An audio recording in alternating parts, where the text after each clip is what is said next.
Good evening, everyone. My name is Donnell Beals. I'm the school committee chair. Thank you so much for coming out tonight. We really appreciate it. Thank you. Thank you. I'd like to call the meeting to order at 6:03. If you would please stand for the pledge.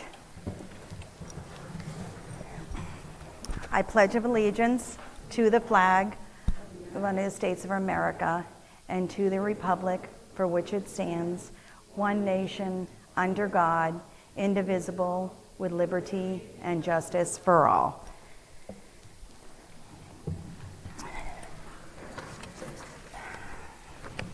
Can everyone hear me okay?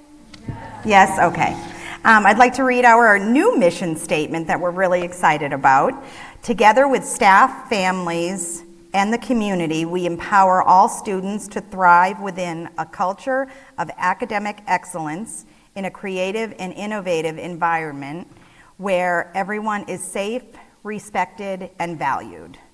And our new mission statement is inspired to learn, empowered to explore, and prepared to act. Okay, here we have some awards this evening on that side of the room.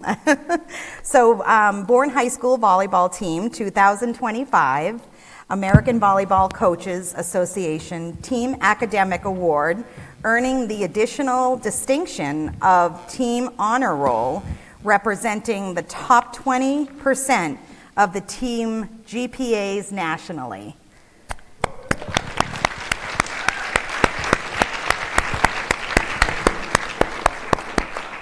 And I'll hand it over to Dr. McGuire. Thank you, Chair Beals. I appreciate the opportunity to recognize our team. This is the second year that the team has earned this distinction that is given by the American Volleyball Coaches Association. The team has earned the academic award and in addition represents the top 20% of GPAs nationally by their division, which means that they are holding an average 3.3 or higher for the entire team for the 24-25 year, which is a great feat. We appreciate you maintaining that high regard for student and student athlete. Would like to recognize the following students who were on last year's team. Sophia Hallinan. Please come up. Ariana McCarthy. They should be. I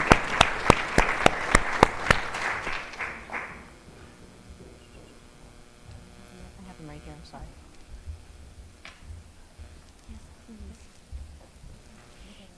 Avery Morrell.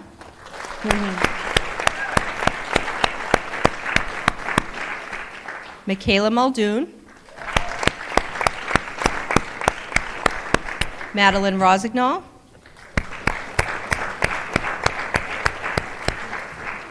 Lily Russell. And Nola Timo.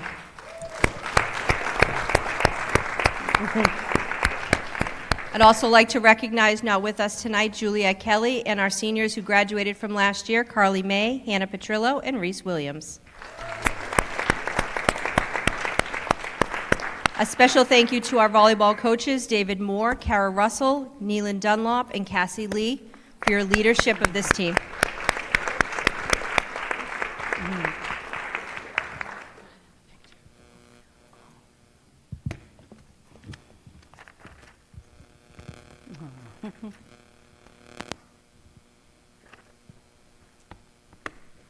One more?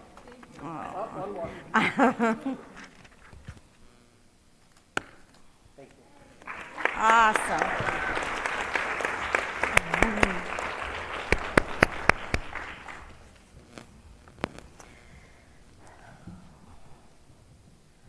Very exciting, and we have some more awards, boy. So the College Board 2025 National Recognition Program, Big Future Student Recognition Awards, there are 16 recipients, and First Generation Recognition Award. So Dr. Joe, not Dr. Joe, Dr. McGuire, would you like to take it over?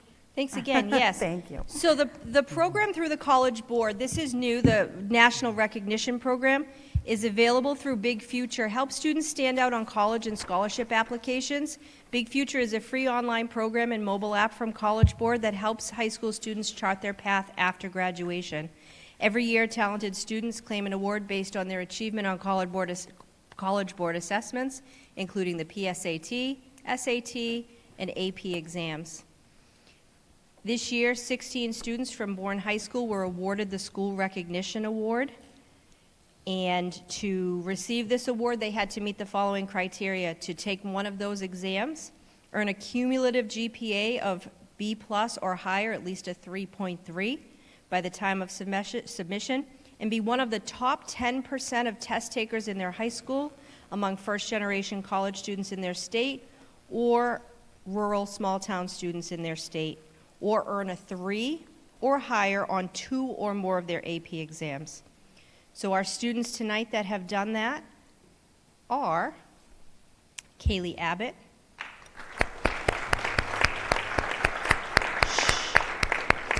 Malachi Coelho,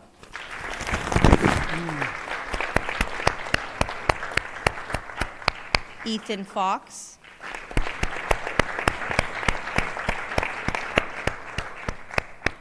Thomas Dean,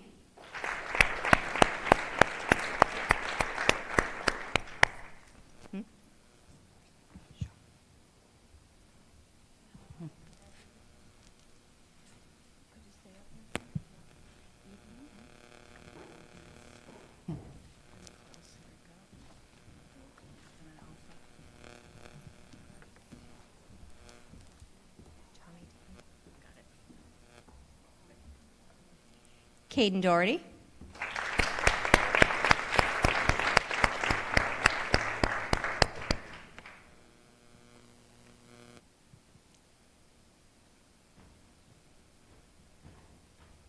Melanie Luca,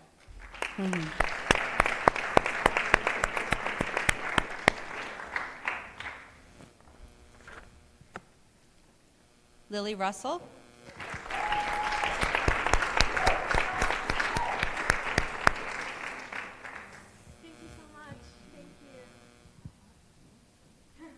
Oops.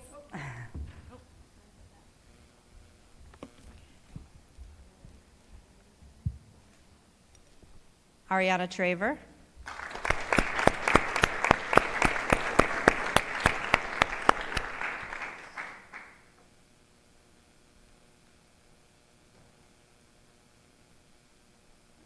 Michaela Noonan,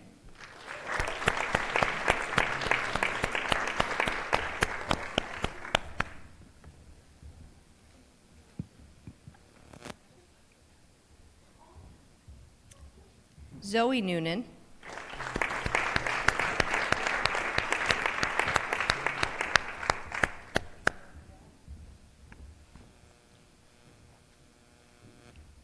Madeline Rosignol,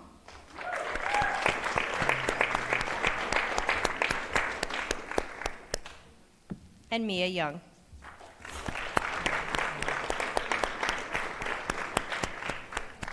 Unable to attend tonight is Dion Patel as well.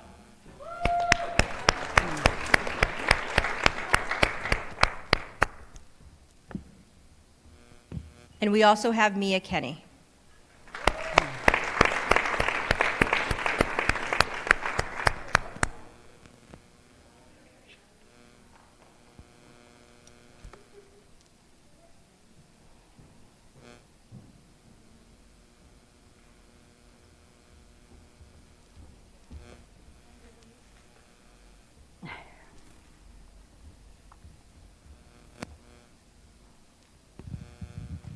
And then with our students who are performing at this high level, we also want to recognize the teachers who have worked with them through last year in their AP classes. We have Mrs. Heather Hogue,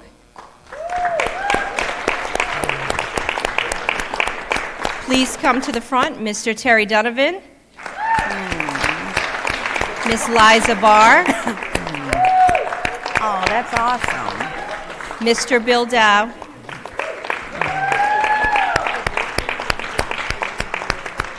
And unable to join us, but would also like to recognize Ms. Amy Jereminski and Miss Elizabeth Sylvia. Elizabeth.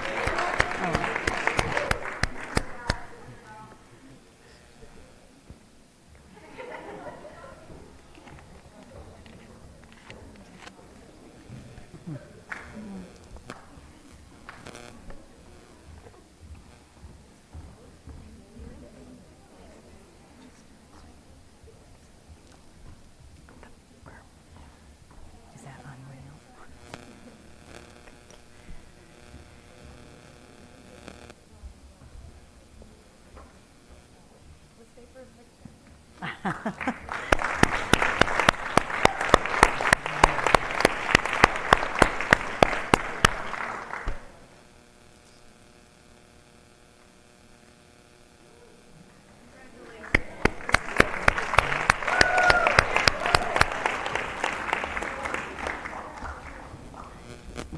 Congratulations, everyone.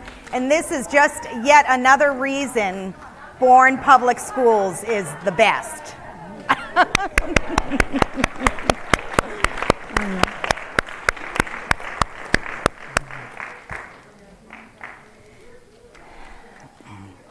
Thank you, everybody. So now we're going to go on to our community forum.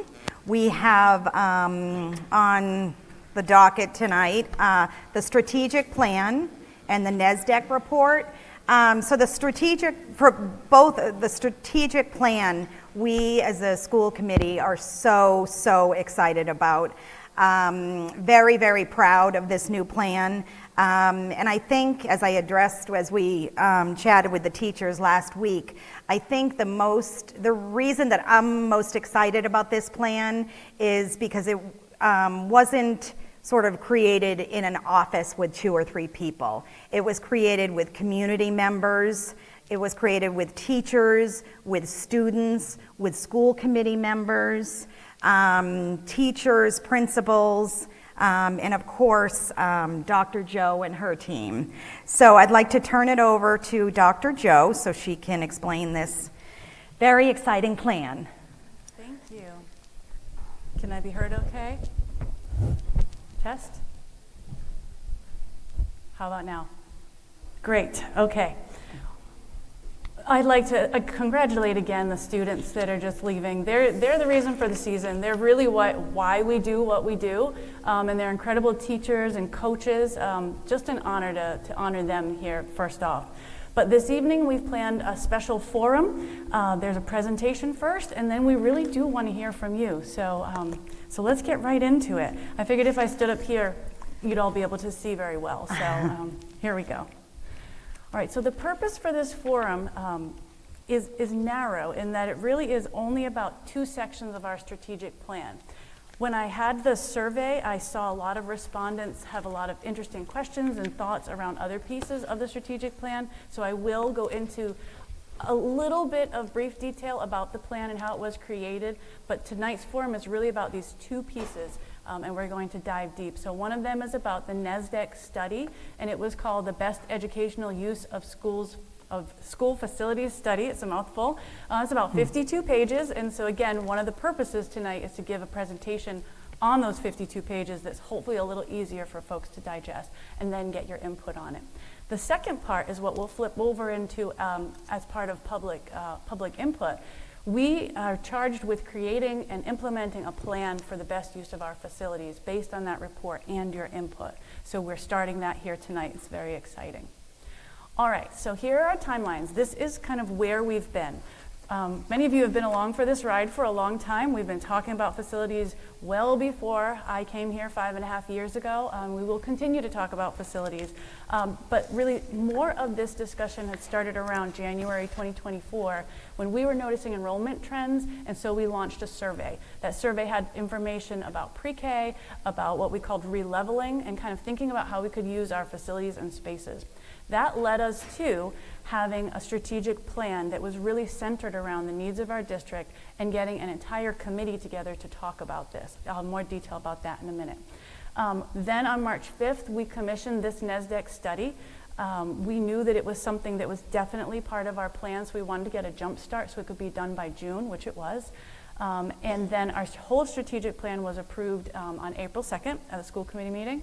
And then the study was presented on July 2nd as part of the school committee retreat. So all of these folks down here have already seen this report. They've kind of had a little time to live with it. But again, it's 52 pages, and we wanted to make sure, for anyone who wasn't around in July, if you haven't watched the video, if you weren't able to join us, we really wanted to dig into this.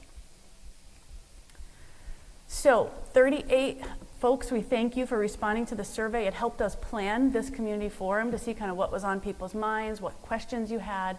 And so there is a link there. There's a hyperlink at the top that will give you some of the detail about what the respondents said. But mostly it was some of these major things. They were mostly elementary parents, so we thank you for doing that. Also some staff members and community members. Also, the majority of them had somewhat heard about the plan, wanted more information. We didn't have a lot of experts on the plan, although a few folks said that they've actually read it, so I was very thankful. And then certain themes that emerged were exactly what we thought would be. There were questions around housing, questions around facilities usage, pre-K opportunities, and the like. So we'll go into detail in all those different pieces. Timelines and next steps. I'll bring this or a similar slide back up at the very end, but I do want to let you know right from now where we're going. Tonight we have this presentation and community forum. Then we're going to have more stakeholder surveys and focus groups with staff and with students. We really want to hear from everyone in the next month or so. At the October 1st school committee meeting, we'll bring all that information back to discuss again. There's always public input at school committee meetings, so you'd be welcome back. And then during October, hopefully we'll have some consensus over where we want to go. We'll start drafting that plan that I talked about for the next few years. November 5th is the next school committee meeting in November, so we have an October and November. We're hoping that we'll have a pretty well-formed plan that will get us some movement for the next school year. So just to reiterate, nothing is happening this school year in regards to anything we're talking about here. We're definitely planning for the future. We're trying to be very proactive. And then throughout November, we'll refine things because any movement you make, any planning you do will definitely cost some money, and we'll have to refine our budget to reflect that. So I want to be really clear, if we don't make any decisions by December the latest, we really can't plan for the next school year. Sometimes people ask, well, why aren't you doing X, Y, and Z? Why isn't it going faster? We do have timelines that we have to hit to create our budgets. All right. So again, really briefly, this is going to fly by fast. We had this strategic planning process. It lasted, I would say, over 6 or 7 months. It felt like a lifetime, but it was really wonderful. We have a new mission, a new vision, our new core values, which hopefully you're starting to see around our schools. They're reflective of who we are as a district. It's not new. It wasn't one person's idea. It was really a lot of group effort. And we have 4 strategic focus areas: teaching and learning, culture and wellness, communication, and facilities, and that's what we'll be talking about today. There were about 23-ish, I'd have to recount again, amazing people who joined us for 3 hours, at least 3 hours a month. They did a lot of homework, they read a lot of surveys, they went to community, to focus groups, and they're all here. We had multiple students on, we had school committee members, select board, teachers, you name it, alumni. It was really a really wonderful group, so I always want to give a shout out to them. So this is all up on our website, and we have a whole web page dedicated to our strategic plan where you'll get updates, FAQs. We'll put this presentation up as soon as we're done, and also recordings. But briefly, we have really important things in teaching and learning that we're doing, not the focus of tonight. We have also important things around culture and wellness to really make sure that our schools are safe and that our students know how to be respectful. We have some really important pieces around communication, and I'll pause there for a second because we have some early actions. Hopefully you've seen our new Parent Square, and actually we just launched Student Square for middle school and high school. So this is a one-stop shop communication tool, and we just got all of our district events to sync up with it as well. So hopefully if you haven't signed up for that app yet, you will. And throughout the year, we'll be asking for your input on how is it going. Is this something that's useful and effective for parents? But tonight we're talking about, ooh, that just got fancy on me, the one that I'm looking at, excuse me. Tonight we're talking about finance and facilities, and we're talking, so this is number 4. A is the first bullet where all of those arrows are pointed. So We're talking about the first two bullet points there, and we're going to dive into detail. So the first one was to conduct a best use facilities study, which we did. I told you we commissioned it. And the second one is to create a plan. If you look at the next square, there's a lot of information about pre-K and having more pre-K opportunities. So that's woven into tonight because we're talking about facilities. And then also as part of this, we're talking about continuing our comprehensive capital improvements. So anything we talk about might have ramifications where we need to change something, do something. It doesn't mean that we're not going to continue to repair and fix the really important things like the roof at the middle school. Those are all still in the pipeline. All right. So I promised folks I would breeze through those first ones, but I will slow down now. So why are we discussing facilities? All good school districts continually evaluate and discuss their facilities, but there's major reasons why. One of them is the student experience. We want our students to have the absolute best experience they can have. We want them to be in bright, cheerful classrooms that feel modern, where they can really do innovation, where they have space to create. I mean, everyone wants that for their students. We really want to make sure that our students have the best spaces and have the best experience. We've been looking, as I told you, at enrollment trends. I think I started looking at them from the day I came here. There's some very interesting enrollment trends that are specific to the Cape, that are specific to Bourne, but there's others that are really nationwide. And so, we want to look specifically at what's happening here in Bourne. How do we best use our facilities for our own students, and really, make sure that we're leveraging the resources that we have. We actually have 4 really great facilities. We've been good stewards of them for a while, and even though this is the oldest building of the 4, we say the envelope has been sealed. We've done so much work on the roof, on the floors, on updating, and the carpet in here is new, and it really looks kind of nice. So we're trying really hard, but we know there's still more work to do. The big thing that especially the school committee wants folks to know is that we want to be fiscally responsible.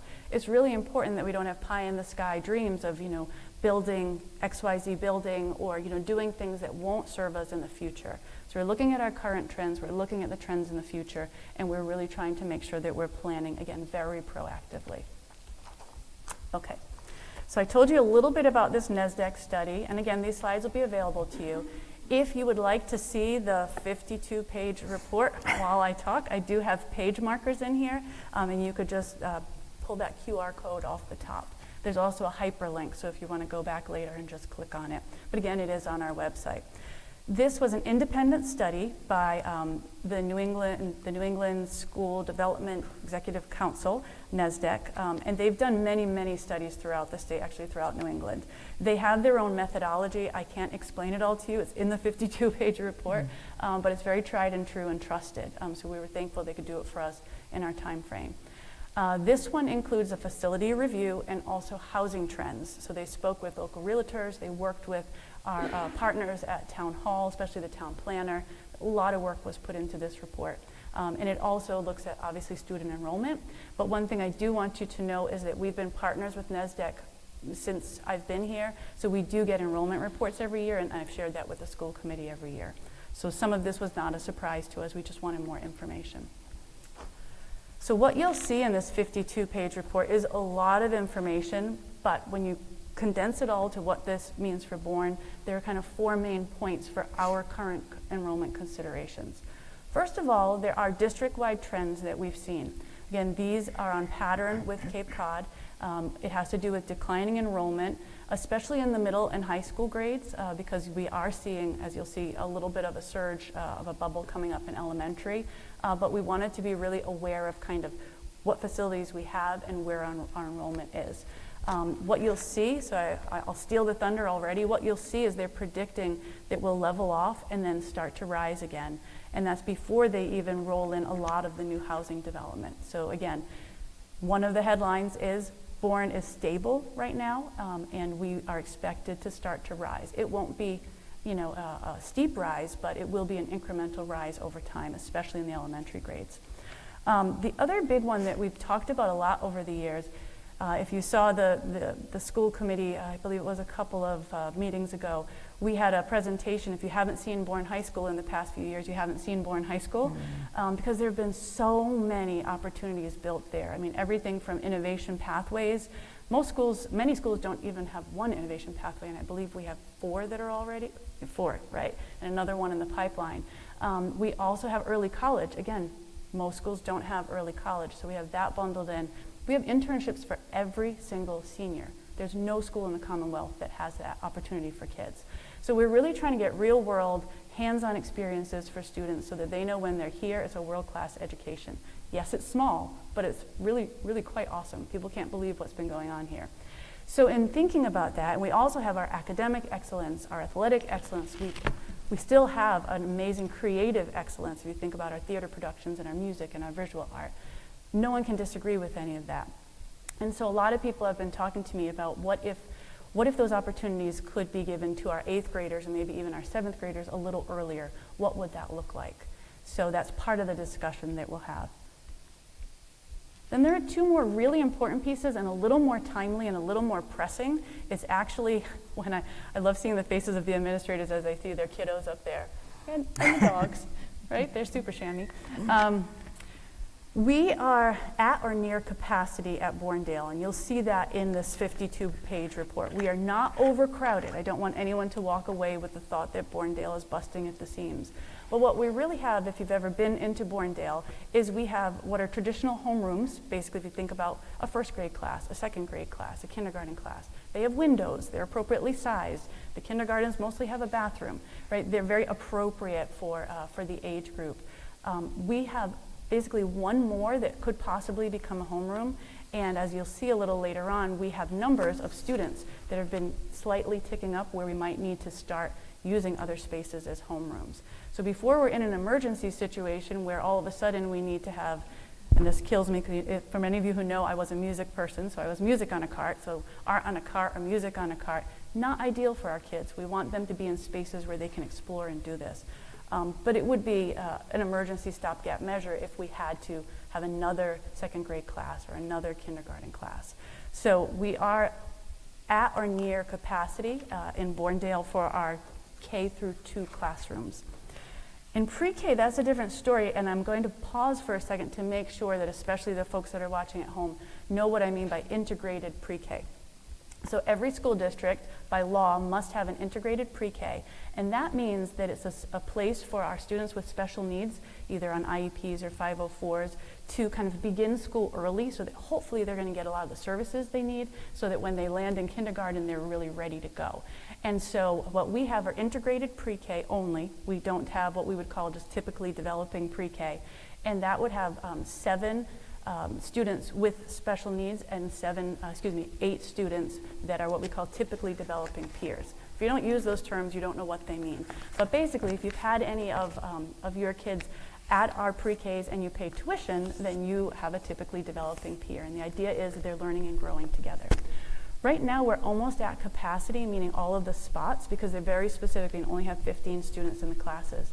And this year, we might see that we have to open up another pre-K class. Like, as soon as children turn 3, if they qualify, we have to get them, we have to at least be available to them to get into pre-K. They don't have to get into it, but we need to have it available to them.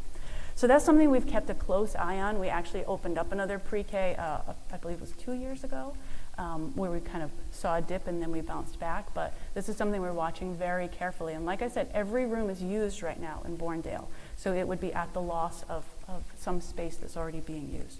So these are 2 really important things. The last part of that bullet is something that came up in that survey that I referenced in 2024. People have said quite a bit over and over on surveys, we would really like to see a pre-K opportunity on this side of the bridge. The bridges are a barrier, and our town is very big and spread out. So they'd like to see some sort of a pre-K opportunity here. We can talk about a lot of options, but it could look like another innovation pathway or a CTE program for our high school. So it could be physically here. We have room over at BMS, or as you see the different options, it could be part of a more condensed school over at Bourne Intermediate. Lots of possibilities. All right, so let's take a quick peek at today, as in today, we updated it today, snapshot of the Bournedale enrollment, just so you understand what we're saying. So our target for these grades is 18 students in a homeroom. Now I have 2 different columns. Homerooms would be, as you say, Mrs. Smith's class, Mrs. White's class, and then we have other students that are usually in a different homeroom situation, maybe they're with a special ed teacher most of the day, that would be integrated, because throughout the day they're going to come into that classroom. So our typical homerooms right now in kindergarten are about 7.5. We've got a few at 19, a few at 18, a few at 17. It kind of depends on who we expected to come and who actually showed up maybe a couple of days before. But then when other students integrate with them who are kindergarten age, we're up already over 18. So it's like about 18.6. We know no children are any point anything, but it gives you an idea of the math. Same thing with grade 1 and grade 2. We should be at a target of 18. We try our best to have it at 18. However, we're already at 20 and 21.6 in the regular homerooms, and integrated are even higher. One other piece of information, so as of September, right now, we had 15 school choice applications that we turned down, because again, we are at capacity. But if those students were integrated in, we could probably open up more homerooms. So this is something to think about, because school choice is a great way to bring other kiddos into the district, and we do recoup funds from that, and then the numbers would go up over time. But we're not going to do that if our numbers are already high. So just something to look at. And in pre-K, we have a waiting list for typically developing peers, meaning we don't have space for them. They're just waiting to see if something opens. So there is, and it's only 6 right now, but it has fluctuated to be even more. So we do expect that if we were able to do, say, a universal pre-K with the opportunity for every 4-year-old, we think that there'll be some demand for that. I'll pause there for one other second, because there were a few questions. If we do a universal pre-K model in the future, that'd be something that would take a few years. There's also the opportunity to work with community partners, so pre-Ks that already exist. We can work with them, we can have alternate sites. It doesn't have to be all at our school, but that'd be something we would really look into and do a lot of research on. All right, so we're in the study. We're on page 7. Don't expect you to look at it, but I do know some of these graphs are a little small, and I'll do my best to explain, again, the work of this really in-depth study. So here you're seeing enrollment trends. I believe this has a pointer. I don't know if it'll work for me. I'll just kind of refer to which column. So in these enrollment trends, if you look at total population ages 5 to 19, ages 5 to 9, you will see that over time it has actually been increasing here in Bourne, from 2013 to 18 to 23. That's the target group that we're seeing an increase, and over the years it has shown that they are increasing. There's a lot of info in this study, and so you will see the median age has gotten higher. We call it the graying of Cape Cod. There are people moving in as a second home, or maybe they don't have children. But in Bourne, we are seeing some slightly different demographic trends that I'll explore. This one's really hard to see, but I have blown it up on the next slide. But what you're seeing here, basically, the first column is the birth year, meaning that's the year these children were born. This is a historical look back for 10 years, so you can see the total enrollment, and you can actually go from one corner all the way to the other and see that grade kind of march up and see their cohorts. But what I'd like to show you in a little bit bigger format, I just blew up a few pieces. Just look at 10 years ago, our K population, even my eyes need a little help. We had 136 kindergartners. And then last year, actually in 2019, they did a 10-year look back to 19, there were only 119. So you can see over time, those cohorts have started moving up. I also get the question, people ask me about the 9th grade. I get a lot of questions about the 9th grade, and we do know that people have choices. But if you look at a neutral grade, 5, 6, kind of where no one's making any choices, they're either in Bourne Intermediate or they're in the middle school, or in years past, they were all at the middle school. You can see that grade 6 in 2009 had 182 kids, and in 2019 it had 117. And then in the next one you'll be able to see that it's just gone lower and lower. So what we've seen over time is that yes, people make different high school choices, but it's the same percentage of kiddos making the choices to the different places. It's just that that pool has shrunk quite a bit for our overall, what we call cohort. The last little piece that I thought was really interesting, I love data, so please forgive me, but in looking at this data, you know me, this historical percentage change was really interesting, and if you see something really pop out, in 2020 to 2021, there was a 12.7% drop in the overall student population. And everyone knows what happened that year, right? That was the year the school year we had just closed. COVID happened in 2020, and we were trying to bring everyone back. This happened definitely across the state. I don't know about nationwide. A lot of people went to homeschooling, they went to private schools, they left the state completely. So that one didn't surprise me, but it does kind of mark a moment in time, because what you'll see in the enrollment projections is that, like I said, we've stabilized and we'll start to climb. That kind of was a real moment in time here, not only in Bourne, but everywhere. Even more difficult to see because it's small, but do take a look at on your home computer. It uses the current birth rates, it uses their projections with some of the housing that they put in, and it gets us to something that looks more like that. The line in the middle is basically the summer that we just had. So you can see where our enrollment was. You can see that we're predicted to level off in the next couple of years. We're off, changing by 1 or 2 kiddos, and that kind of also depends on school choice. I know at the high school we've had, I think, 26 kids come in, just that we didn't expect, either through school choice or move-ins. So it's always, the people who did the study were kind of surprised at the fluctuations. We're like, yes, because they also didn't and couldn't take into account our military population. Bourne, as you know, has a really wonderful military population, but it causes these fluctuations. And for those of you who remember kind of back in the day, we had 2 middle schools that fed into the high school. We had schools out on the base, and there were hundreds more families living on the base, and all the kids went to Bourne High School. So it's really just something important to kind of keep in the back of your mind of why Bourne is so special, but also different. All right, so a little more information. This is on page 25. It's about how they do their residential construction forecast. Lots of information here. They talked to realtors. Thank you to the realtors who are partners. They looked at kind of what's happening with housing sales, lots of charts, lots of graphs. Very interesting, but they eventually come up with a student yield over 2 to 3 years. It's still a best guesstimate, but again, they've done this for years, and this is their way of doing it. There are limitations, and an important piece is the scope, which is the last one on this slide. These forecasts only include housing projects currently under construction. And there's 2 of them that are listed in this report. So I'll talk about that in a minute.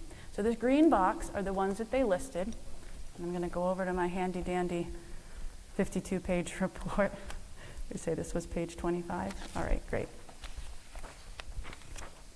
So the 2 that they listed, because this was also a question that came up in the survey, people were interested in knowing. So there are 2 listed that were currently under construction, one that's been completed. Let me get to it, excuse me a second. They have really similar names, so I don't want to mess them up.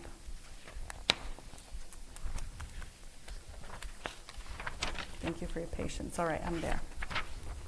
All right, so Cape View Way is the one that's already completed, and Canal View Apartments is set to be all complete by 25-26. Now these 2 are the ones that were included in the numbers, and so that's the green box, the yield. They were included in the large, projected enrollment. But what's interesting, and I always had a gut feeling that, again, Bourne would be different because housing is so difficult to find here on the Cape. They usually only count a small fraction of children that could be in a 2-bedroom dwelling, and they'll count for a 3-bedroom dwelling. But I think we're going to see that children and families are moving into even the 1-bedrooms and the 2-bedrooms. So we only have Cape View Way that's kind of been completely done. And they were counting, I'm trying to look at my chart here, they were counting 17 to 21 elementary students for both of these projects, which the second one is really a lot bigger. And we already have 17 students enrolled this year from just the one small one. So I do think that we might see some differences here. 15 of them were elementary students and 2 were high school. So the next ones we see, which is the in the upper left-hand corner, right-hand corner, these are ones that are in the approval pipeline, meaning they have permits already, and you can see the yield that might come, but none of these have been included in the numbers on that graph that I showed you a little bit earlier. They're listing quite a few different places. Chase Estates, crossings on the canal, 21 Canal Street, and again, some of these are larger developments, so that adds an additional possible student yield. And then the last ones are ones that are in the approval pipeline but haven't gone through permitting yet, and they are quite extensive. There's several of these here. I'm not saying they all will come to pass, but if they all come to pass in the next 2 to, let's say, 5 years, because some of these might be a little down the road, we're looking at these student yields that are in the purple box. And again, with Bourne being the size it is, these are quite a few students, and many of them are in the elementary grades. So it's just something to really consider. It's why we wanted to take a look at this report. The other piece that's interesting, and it was literally front page news for the Bourne Enterprise, they do such great reporting. If Bourne continues on the path that they are continuing on with being, having their MTA plan approved, then we could look at higher density housing, and again, more affordable housing, more housing for families, especially on the Buzzards Bay side. So that would be a difference that would skew things. None of that is in this particular report because none of it was planned yet. It's all kind of coming as we speak. All right. So the next piece, that's the housing. I know I'm going fast, but I am thanking you guys for sticking with me. That's the residential construction. You pull all that in, and what they also did, the third prong, so it was enrollment, housing projections, and facilities. So they looked at every single one of our facilities. They met with principals, they looked at schematic plans, walked the buildings. We know our facilities pretty well, but again, an outside view to see what's possible, to look at the spaces. There's lots in this report that basically says what I said. Our buildings are in really good shape. They said you can mix and match these options and you can kind of do whatever the community feels that it wants to do. We have the space, but we need to decide how, when, where. We know the why because we said that at the beginning. So here's Bournedale, and it gives you a little look. When you're looking at the times 15 or the times 18, that's the target for those classes, and that ends up giving us a maximum capacity. So if you look at just the students, just the spaces, then we have a max capacity of 444 students in there, and there's currently 440 at the end of last year. So it's just we're right on the cusp. Every room is used. We have many rooms that serve two purposes, like the principal's office is also the conference room, and many other spaces, shared spaces, but it's kind of at its limit.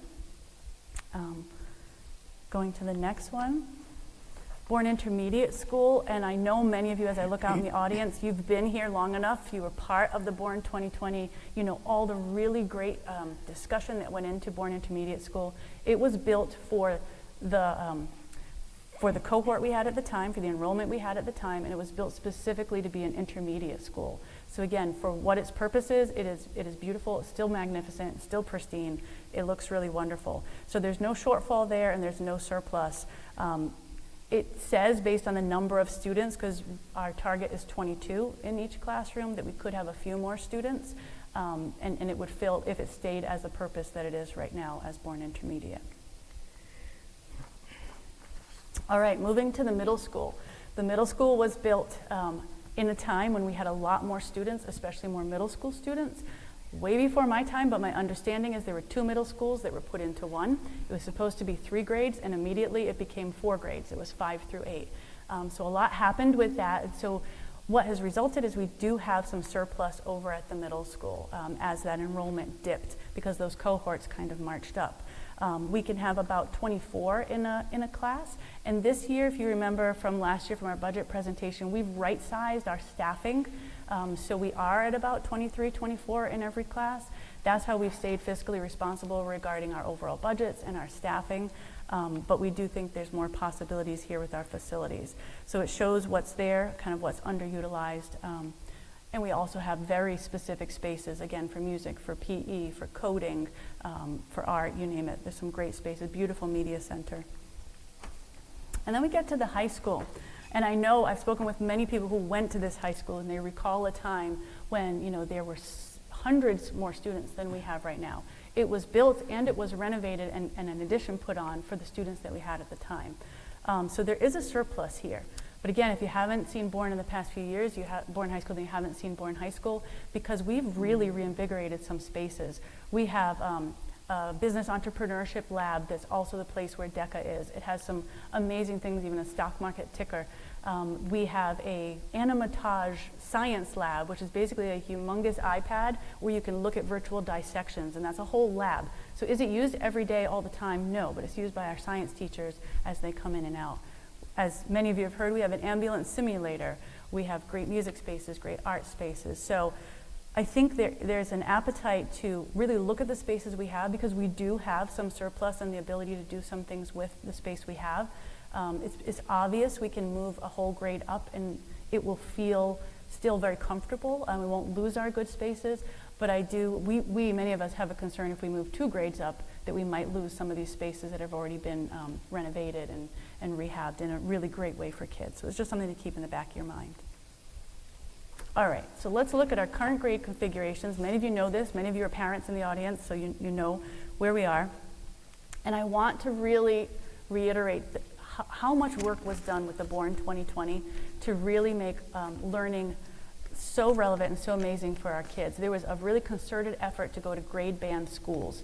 And what that means is all kids are having the same experience, pre-K through 2, 3 through 5, 6 through 8, and 9 through 12.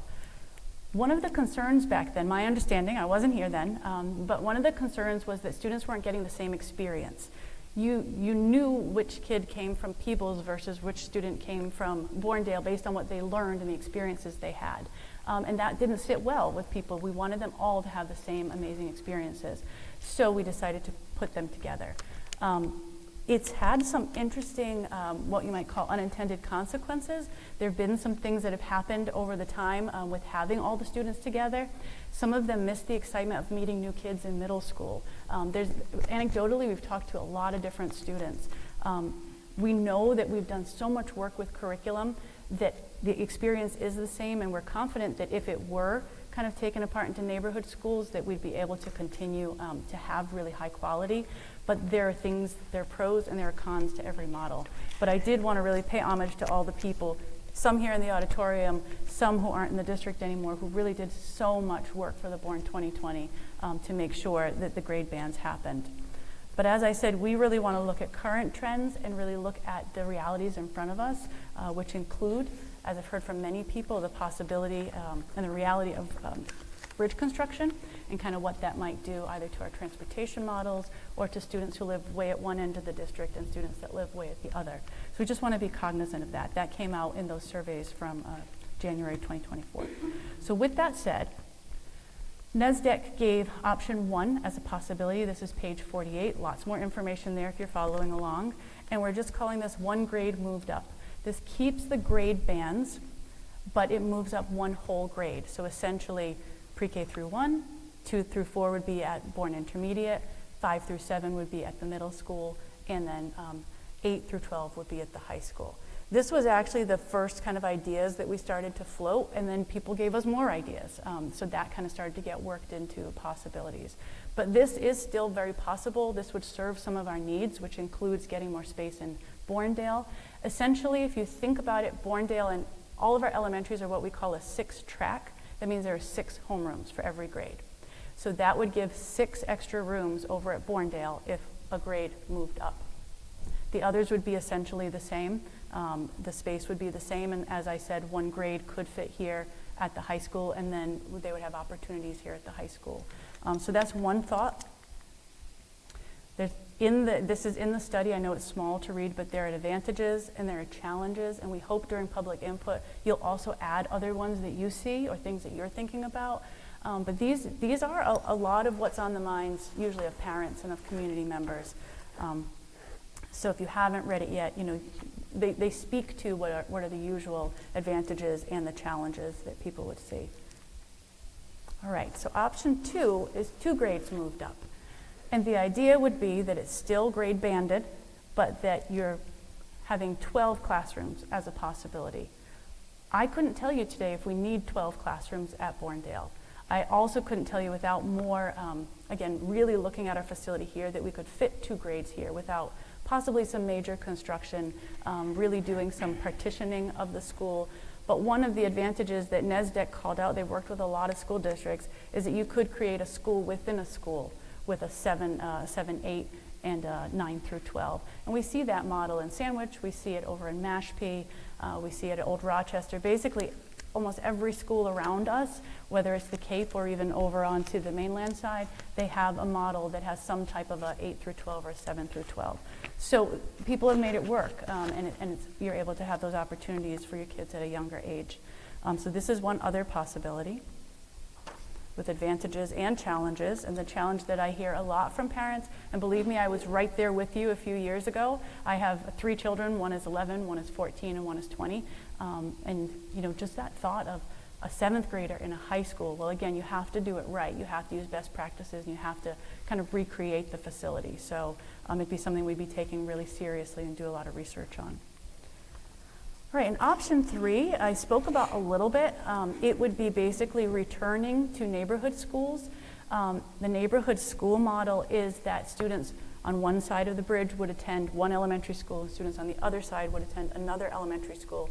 Remember, this was the model prior to the Bourne 2020, and we also had Hoxie School in the mix before that. And like I said, schools on the base, so Bourne was a much bigger district with a neighborhood school model, which is a model most districts have, pros and cons to a neighborhood school model. I think, as I said, there should be some consideration to where these housing developments are going in, especially if there's an MTA overlay district, because I do think that would increase the population over in Buzzards Bay. So with this, NESDEC gave us 2 variations, right? Like I said, they said we could kind of mix and match, so we're really open to all kinds of ideas. We're not voting on one of these options tonight. We're really just putting it out there that this is what the experts have told us. So variation 1, which is the yellow line, I tried to make it easy to see, would have pre-K through 4 over at Bournedale. So all pre-K through 4 students on that side of the bridge, and or we could have specialized populations there because we bus students who have IEPs, so that's a possibility they could be there as well. They would go to Bournedale Elementary. K through 4 would go to Bourne Intermediate. There's room there for K through 4, but as you can see, there's no pre-K. There's no space for pre-K in this particular variation. So therefore, the pre-K could go here at the high school if we still have an appetite for having a pre-K on this side of the bridge, or we have space over at the middle school on the 1st floor. When I say we could put it here, there's so many licensing obligations, there's so many things we would need to do. It would be something we'd grow over time, so maybe from 1 to say 3 classrooms over time. But we would need the little people bathrooms, we would need all the little people climbing gyms, there's just so many regulations. I know this from experience. I had a child care center with my mom for several years, so there's a lot of hoops to jump through. The other variation would be slightly different, and it would be pre-K through 3 in each building, and there is space to do that in each building. And then we see 4 through 6 at the middle school and 7 through 12 at the high school. So lots that we could do, possibilities here, but I just wanted to show you what they said. There's advantages, challenges, and you can read all of those on that slide. And like I said, we have the opportunity to mix and match as well. And that's kind of what I say on this slide. Alternate options. We can, as a community, discuss, well, this sounds good, but maybe this is the way we want to go, and kind of start to put it all together based on what we know. Or we could have no change at all. I did get asked that. So do we have to do something? No, we don't have to do anything. No superintendent in their right mind wants to redistrict and wants to have people change what they're used to. But I really do feel that we're at a tipping point, and if we choose to do nothing, we're just possibly waiting for the inevitable to happen, which is that Bournedale will get overcrowding. It's not now, and we have the opportunity to plan. So I would advocate for us to really think about what we want to do. But it will be to the school committee's purview when we hear back from everybody, no change is possible. And moving along. So what we'd like to do now, I'd like to thank you for being attentive. Like I said, we'll post these slides on the website. I'll send it out to all the staff. And we're going to open up public input. So I'm handing this back over to the chair, Donnell. She'll tell you kind of the rules of engagement, because we do have a policy that governs this. We have 2 microphones down there. I think just one. All right. I think just one right here. here. We have one right over there, yep. And then Mrs. Borning, the assistant superintendent, will be taking lots of notes, but this is also recorded, so we'll go back and we'll listen. But I'm going to turn it over to you, Madam Chair, and I want to thank you for listening. Thank you so much, Dr. Joe. That's a lot of great information. Thank you. So I'll just go over some housekeeping rules before I'd like to invite you up to speak. The school committee desires citizens of Bourne to attend its meetings so that they may become better acquainted with the operations and the programs of our schools. In addition, the committee would like the opportunity to hear the ideas and concerns of the public on matters within the scope of the committee's authority. So speakers should begin their remarks by stating their name. We'll invite you up to the microphone. Your first and last name and the village in which you reside. Preference will be given to Bourne residents and members of the Bourne School Committee. All speakers should present their remarks in a respectful and kind manner. The chairperson reserves the right to terminate speech which is not constitutionally protected if the comments constitute threats, comments that incite imminent law conduct, comments that are defamatory, comments that are sexually explicit, and/or comments that contain obscenities. Lastly, the school committee will take all of the comments under advisement, but may or may not comment. The chairperson will determine any further action by the school committee. So thank you. If you have any questions, we'd love to invite you up to the microphone to ask.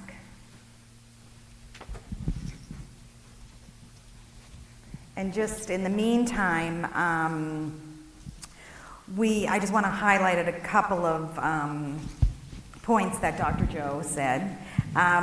We understand that this is a lot to digest, but we definitely encourage you guys to check out the website, take the QR code before you leave.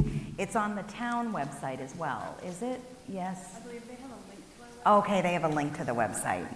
So please read it at your leisure, the 50 pages, over coffee or something. Or definitely reach out to us on the school committee. I mean, we're around the school all the time. If you want, to chat with us, we'd be more than happy to answer any questions.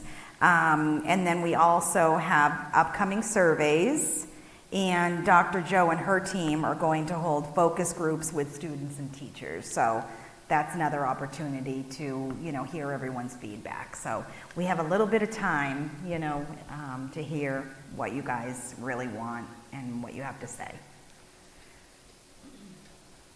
Does anyone have any questions? Oh. Or thoughts? Hi, Margaret Song. Wow, that's loud.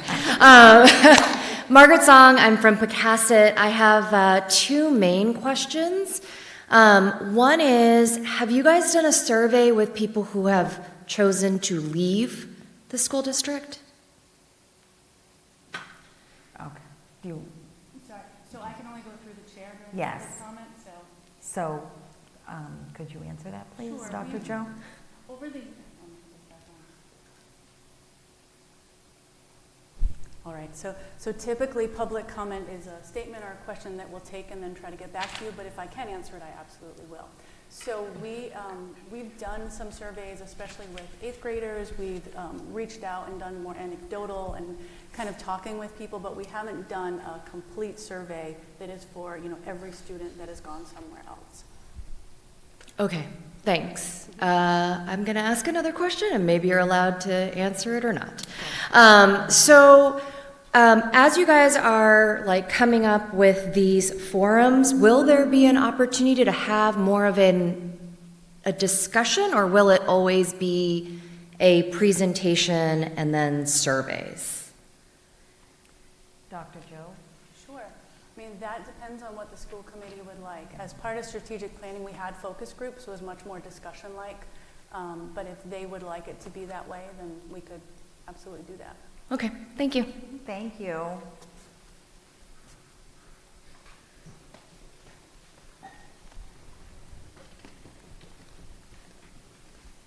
I'm going to stand way back here. Sarah Nathy, I'm in Sagamore Beach. I guess I've been trying to sit there, figure out how to not ask a question since it can't be answered. I would also second the sentiment that maybe more discussion would be better than being spoken to, and then we say something we have no idea if it's really thought of.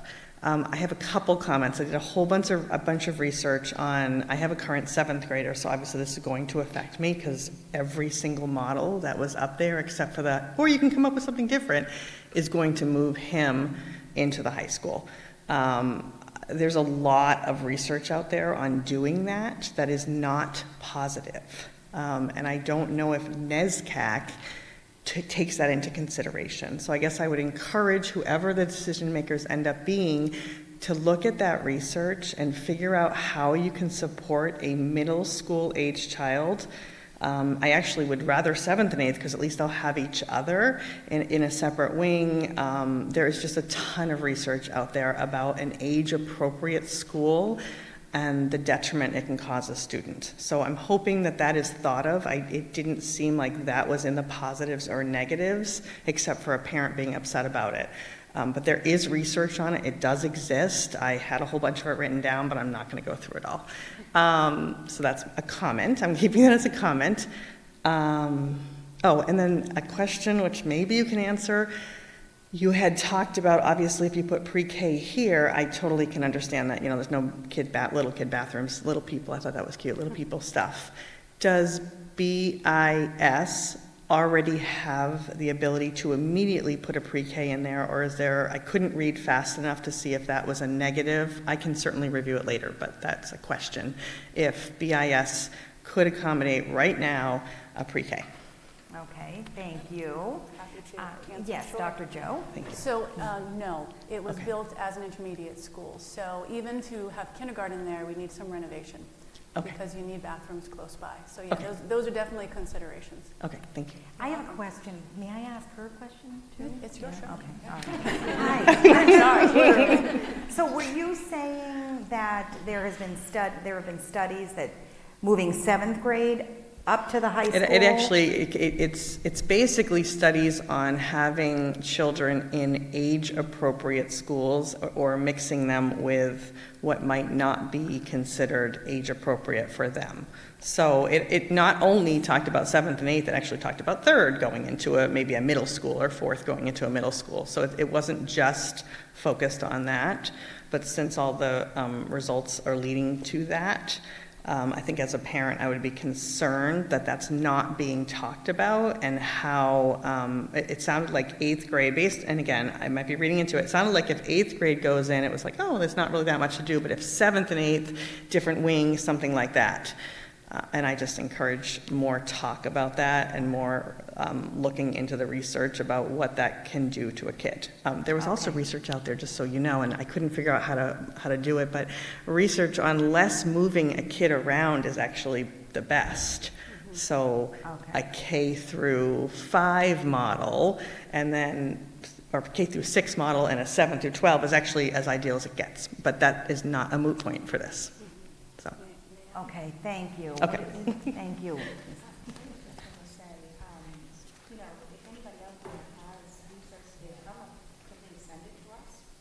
Yes, absolutely. So that would be great if you could send that information. Okay, excellent. Thank you. I appreciate that. Thank you. And Madam Chair, may I also Yes, respond? I was yes. actually going to say the same thing, especially if you already have it. And also to clarify, it would be more difficult and take more construction if 7th grade were here. However, if 8th grade were here, they would need their own space. We would definitely be looking at all that. And that's kind of what I said, and I know I speak very fast. But we want to do it right. And so that's why we want to hit timelines that we're going to really make sure that if these moves happen, we're really taking all aspects into consideration.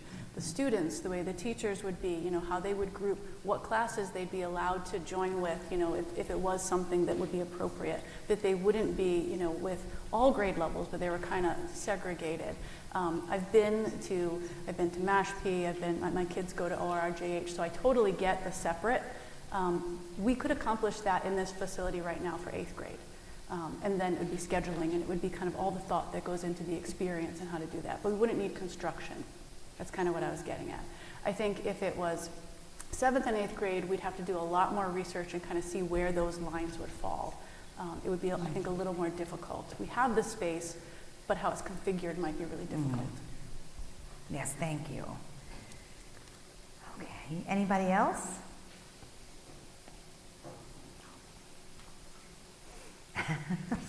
Come on down.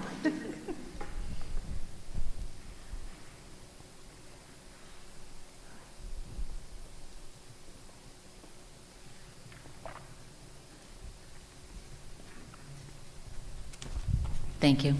Anne-Marie Sarunian, Monument Beach.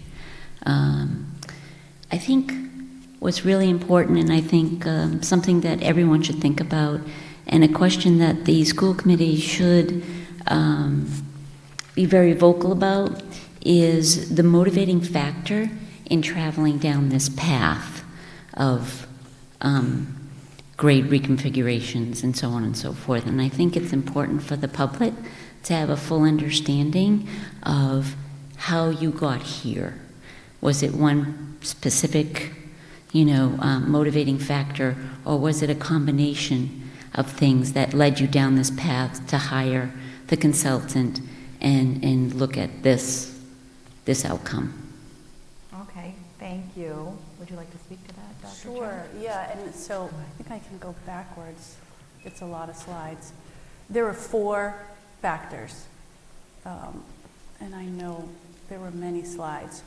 So the first one was these district-wide trends, and really looking at where we've been, where we'd like to go, the birth rate specifically, because we've looked at these trends for quite a while now, and how do we really make sure that our spaces are what students really need. What is more recent is what we're seeing with the housing trend. So that was something new for us, and we might see sort of a surge in the elementary. But with those same trends, actually, on the second one, these two were really kind of a catalyst that have kind of bubbled up over the past couple of years. As Mrs. Carpenito knows, I talk to her all the time, okay, what are we with numbers? What are we seeing for grade K? I've actually been surprised we haven't gone to a 7-track. Remember I talked about homerooms and tracks are going from 6 to 7 in these younger grades. And there are people who want to join us through school choice. So again, if we went to have another classroom, we'd be able to really start this trend of having more. So this idea of Bournedale is getting crowded. Pre-K has continued to increase ever so slightly. That's the second bullet. So we say there are 4, there are 2 on this slide. And during that survey, the community asked us for pre-K on this side of the bridge. So that was something that was new for me. That was again in January 2024. Back on this one, again, the district-wide trends, but the other big one, before I came, we've been talking about this for a really long time, about really helping our 8th graders understand all the opportunities at the high school. 8th graders make different choices. We have some excellent schools around us, and they're consistently making these choices in the same percentage of their cohort. So as the cohort shrinks, less kids are going up to the high school. So again, people have said this in surveys, they've said this to me in focus groups, it came out a lot during strategic planning. What if students were able to, again, using developmentally appropriate spaces, having their experience still be a 7th and or an 8th grade type of an experience, not pushing them into high school. And almost every school around us really has that model, and they seem to be retaining kids a little better than we are here. So it's more of a what if, because we've done everything. We've really, really increased campaigns and helping our students understand the opportunities at the high school. But until you're actually here in these really amazing spaces and with upperclassmen that can really show you how amazing Bourne High School is, I think you're always going to maybe have that idea of, well, elsewhere the grass may be greener. So, that was something that's been talked about well before my time, but it really bubbled up during strategic planning. Another piece that goes with this when we talk about grade bands is, again, in 2019, we opened the 2 schools and we grade banded. But again, what students have told me, because I do talk to students quite a bit, and the student surveys did call out the fact that there used to be an excitement around coming together at the middle school, around meeting new people. And many students have told me, Bourne High School is really amazing. We get it. You've shown us the innovation pathways. We know there are lots of APs, but I want to go meet new kids at Sturgis. I want to go meet new kids at UTC. I don't have the opportunity to meet barely anyone new at Bourne High School. And so doing somewhat of a grade reconfiguration to neighborhood schools, again, was why that was brought up, that this might be an appropriate thing to maybe take a look at. I honestly have no, if you asked me what I would like to see happen, and so I do hope no one reads into any of this, it's really up to you all. We will look at more research, we'll look at whatever needs to happen, but as soon as we make a plan, we're going full in to make sure it's what's right for kids. I just need to know when I can start planning. If it's this year, if it's next year, if it's not at all. That's just a really important piece. And we're definitely, going to listen to everybody too. Just thank you, Dr. Joe. Thank you. Hello, Peter Meyer, Buzzards Bay. I will say that I'm glad my daughter's in college because I would not want to be a parent thinking about these options going forward. With that being said, anything that you do ultimately recommend or go forward with is going to be a financial implication. I would strongly ask that you meet with the Select Board, the Finance Committee, and the Capital Outlay Committee because they're going to have financial implications. We're going to have to sell, you as a school committee, you have to sell this, any funding part of this at town meeting, but with buy-in from the rest of us as well, so everybody's got to be on the same page when you go to sell this, because if we're not prepared at town meeting, this is going to go down in flames. We saw it with the roof at the police station. We weren't prepared, and look what happened. They said, no, come back when you're more prepared and defend it. That's what's going to happen here. You're all going to have to be prepared for this, and we need buy-in from all different facets of town government, because that's the only way it's going to work. And the impact in this, it's going to be a lot. Families affected, students, the way things are doing. I mean, the bridges. Once the first shovel in the ground with the Sagamore Bridge in the next couple of years, we have some big challenges ahead as a community, and so we got to start thinking now what's going to be best for for the town as a whole and for the school district as a whole. Because before you know it's going to be there, and I'd rather be proactive than reactive, and I'm a product of this system. So I've seen it. I've seen it at its worst, and I've seen it at its best. So I'm just saying, please, when you're ready and you decide as a school committee, when you start to do the road show, then I would recommend that you get out. You get out there, and start meeting with the different groups, or we meet all together, because we all got to buy into this, because ultimately it's going to be the teachers and the students and the families that are be most affected by this. So. Like I said, I'm glad my daughter's in college. Thank you all. Thank you, Mr. Meyer. So that's precisely why we started this strategic plan with so many. We had select people in the room with us. We had students, like I said, we had teachers. So we're definitely, we want to hear from everybody, and our ultimate goal is to, do right by the students, and the teachers. So we're trying to listen to everybody. Yeah. Yes. Sarah Nathy, Sagamore Beach again. I just wanted to speak on the retention piece, and I'd love to hear more about it. I know you can't answer now, and that's totally fine. I tried to do a comparison between Sandwich's retention rate and Bourne's retention rate 8th to 9th. Theirs is actually pitiful also. It was like 73% or something, and ours was 68. I mean, it wasn't a massive difference. They're a little bigger to start with, so I thought that was interesting. So I would say that hasn't proven to be any kind of massive deciding factor. And this might be anecdotal, but I think anybody with a parent in the 6th, 7th, or 8th grade, what my son said to me is, Mom, everybody's already decided by 6th or 7th grade where they are going. My son included, and I can't change his mind no matter what I do. So it might be, you might think you're doing a good job at showing them what Bourne High School is. My son has not seen Bourne High School in 7th grade, has had really no experience over there. So I think there's other ways, and really maybe aside from what we're talking about here, to get those younger, we're all right here, like to get those kids into this school and have a special day in the innovation lab, or have I can't seem to change my own kid's mind. And he has said, all of my friends already know where they're going to high school.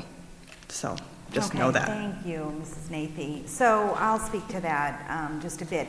I think our teachers, our principals have done such a great job in the last couple of years with talking about, at the younger grade levels, about what it means to be a canalman, you know, and we're having more sports teams come in, read to the students. So they're seeing the sports, you know, the guys in their, you know, football or baseball shirts, you know, with the drama club. I mean, it's next to none, you know, it's just amazing. So I think, you know, the conversations definitely are starting at the younger levels, and I think they're doing a phenomenal job.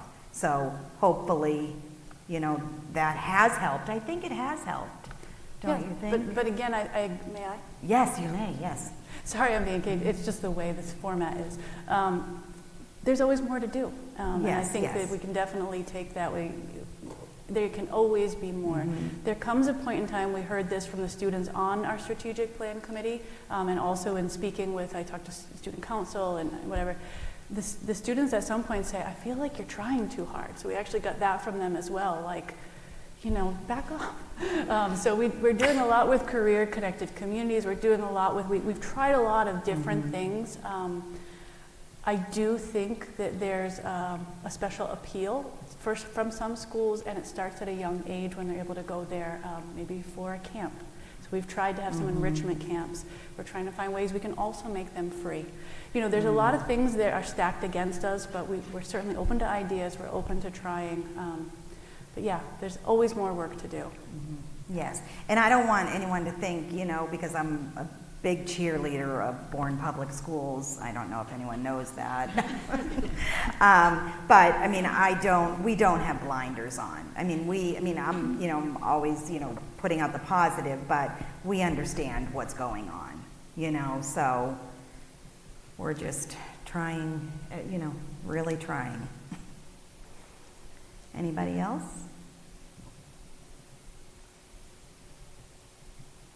No? Okay, well, this concludes the public forum. Thank you very much, everybody, for you know, your questions and for coming. We really, really appreciate it, and please look forward to more surveys and perhaps more focus groups. I like that idea, actually. Yeah, the back and forth. I like that. Yeah. And Dr. Joe and her team, you know, speaking to students and teachers. So we're going to be listening. So we want you guys to know that. So thank you. All righty. I'd like to adjourn. You have to adjourn this, right? Yep, well, you can hear from Oh, I'm so sorry, everybody. So does anyone on the committee want to speak at all or say anything about the new plan or any thoughts or anything? Definitely brought out a lot of things to think about from what everyone said. And, there are some great ideas, and there could be other ideas out there that we just don't know about yet. Right. Yeah. Good point. And we appreciate the mentioning of research, so definitely would look for you to share it, because we're going to be looking at research ourselves. And our conversations have been, let's see if schools have done any of these changes. What are the positives? What are the negatives? Can we anticipate some of those things ahead of time and maybe make the positives better and the negatives not so bad? So we want all the good, you know, that could come of this. And we don't know the answer yet, and that's why parental feedback and community feedback is so necessary for us to try to figure out the best decision. Thank you. Anybody else? I was just going to say, I think that the forum piece of it is important to do again. And because people want, I can understand your frustration, you know, making a statement, so I appreciate that you guys, you know, answered that, because I think that goes a long way. So that was very positive. Absolutely. Yeah, I really love the back and forth, too. I mean, we don't have years to do this, but we will definitely, I mean, I love talking, so you can just come on over. No, I mean, I love that. I think that's a really good idea. Anybody else down there? Yeah, I'll make a comment. Putting together the strategic plan with the group that we have is really great. For anybody that was here and participated, I do see some familiar faces. It gave us a lot of input. It gave us a lot of information, from the community, from parents, from teachers, from all different levels, for us to make some of the, I guess not decisions, but to bring forth some of the information that we put into the strategic plan for the next 5 years. So hopefully everybody does take the time to look at it and bring up, maybe bring some questions to us as we do have meetings. Everybody's always invited, and it's helpful. Yep, thank you. And if our emails are on the website, are they? You can even, I don't know how you would email me anonymously, but, I mean, Mailing. you could mail me a letter? No. No, but really, I would never mention anyone's name. I really want to know, what people are thinking. That's very important. Anybody else? No? All right, thank you, everybody.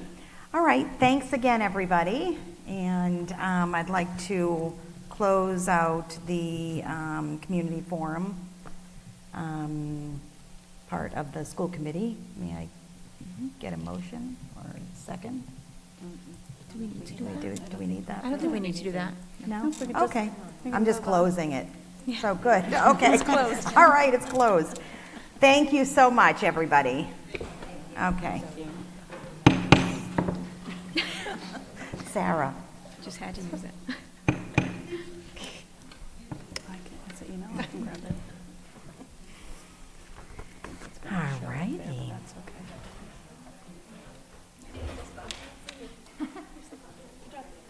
I got to see all your kids together at Lazy's one day. Wasn't that crazy? Too many of them. Chris's profile. Does anyone have to take a quick break or anything? Or? Well, I need to get the student advisory up, so just give me. Okay, sure.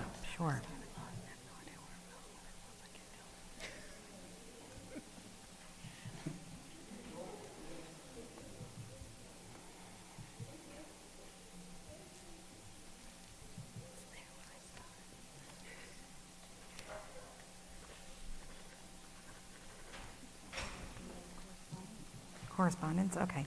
All righty.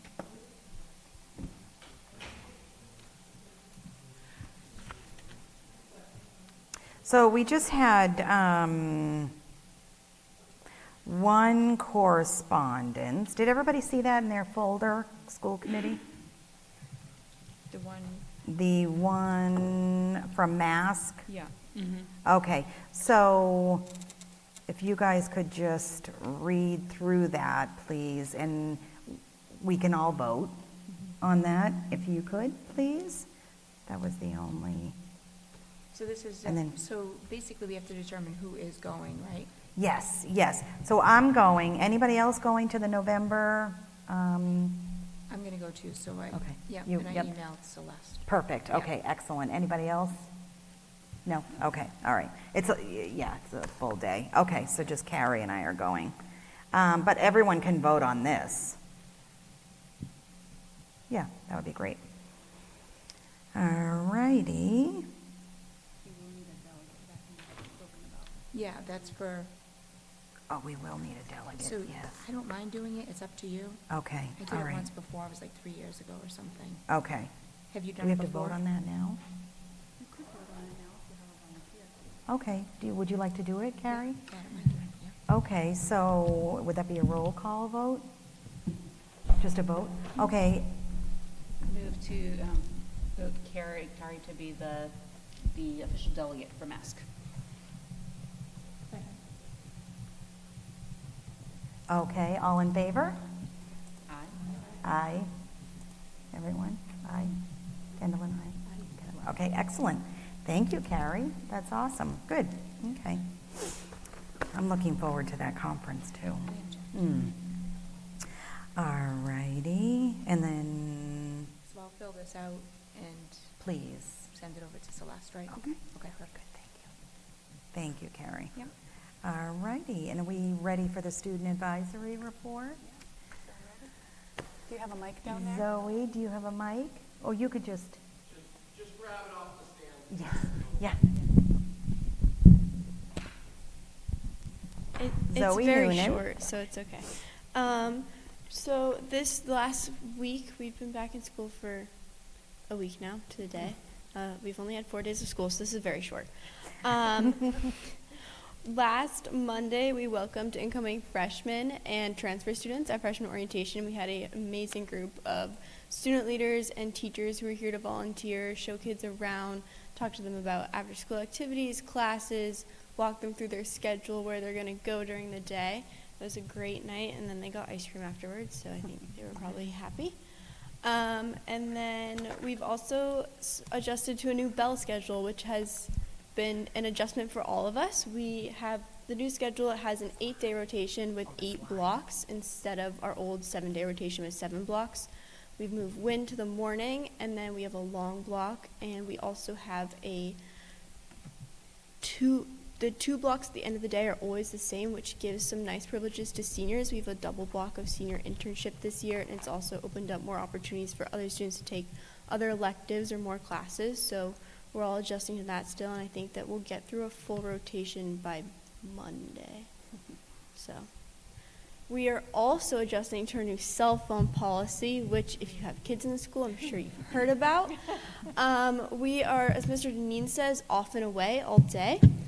So our phones are off in our backpacks. If they're not, Dr. McGuire, Mr. Deneen, all of our teachers come around and take them from us and put them in the office. It's certainly an adjustment, but I think that I have found at least that I get a lot more done in class already. So thank you for that, I guess. And moving forward, we'll continue that. And then looking ahead, our students are looking forward to starting up clubs and activities again. Some of our first club meetings are happening this week. We're looking forward to planning our homecoming and all of that stuff, so you'll hear more about that at your next meeting.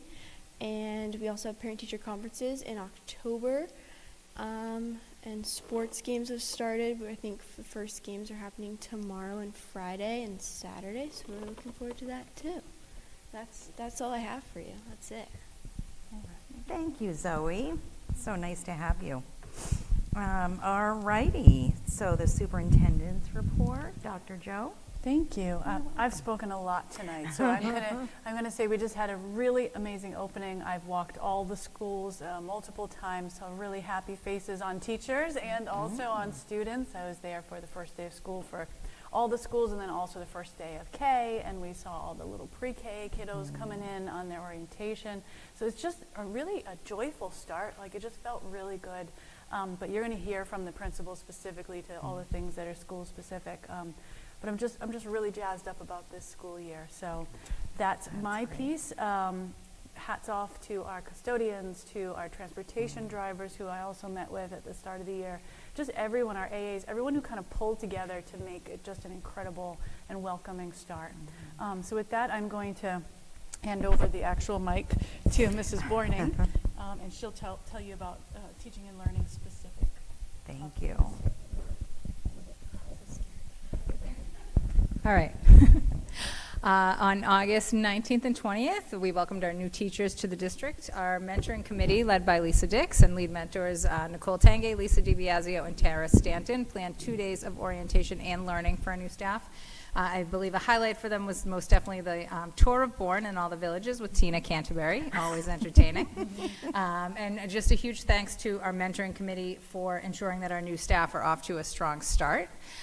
We opened our year with very positive Professional Development Day. The theme this year is Inspired to Learn, Every Student, Every Day. We structured this first PD day in a conference style. Teachers were able to select from over 20 workshops, including many content-specific sessions, as well as some more general sessions on tech tools. And we also partnered with Day of AI to offer 6 sessions on AI and education, and we were treated as part of that to a footnote by former DESE Commissioner Jeff Riley. Our teachers overwhelmingly reported the sessions were useful and supported their growth as educators, so that's always great to hear. Most notably, we had a number of BPS staff who presented sessions for their colleagues: Andy Mather, Carrie Boyce-Claire, Nicole Tange, Kelly Wells, Taylor Merkland, Anne-Marie Strode, Kim Iannucci, Lisa Dix, and Chris Oliver all offered workshop sessions. A huge thank you to all of these staff members. It takes certainly a lot of courage to get up and present to your colleagues, and I forgot Noelle Colbert in that list as well. and a huge amount of courage to present to colleagues, and we really appreciate that. Our hope is that more BPS staff members will begin to present on future PD days as well. And finally, a huge thank you to Lisa Dix and Jesse Clements. They worked to identify session topics, to secure presenters, and the day would not have been successful without their work.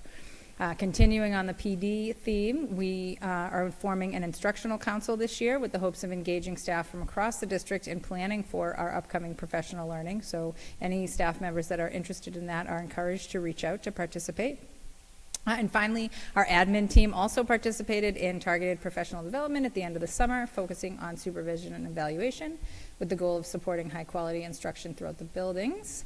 And I just want to reiterate, we had just such a strong back to school, just really incredible work, community building, and just lessons, engaging learning activities right from the start, setting a really incredible tone in every one of the 4 buildings. So thank you to everybody who made that happen. Do you want me to do the DEIB while I have it? Sure, yeah. Okay, and I also have the DEIB committee update from Jesse Clements.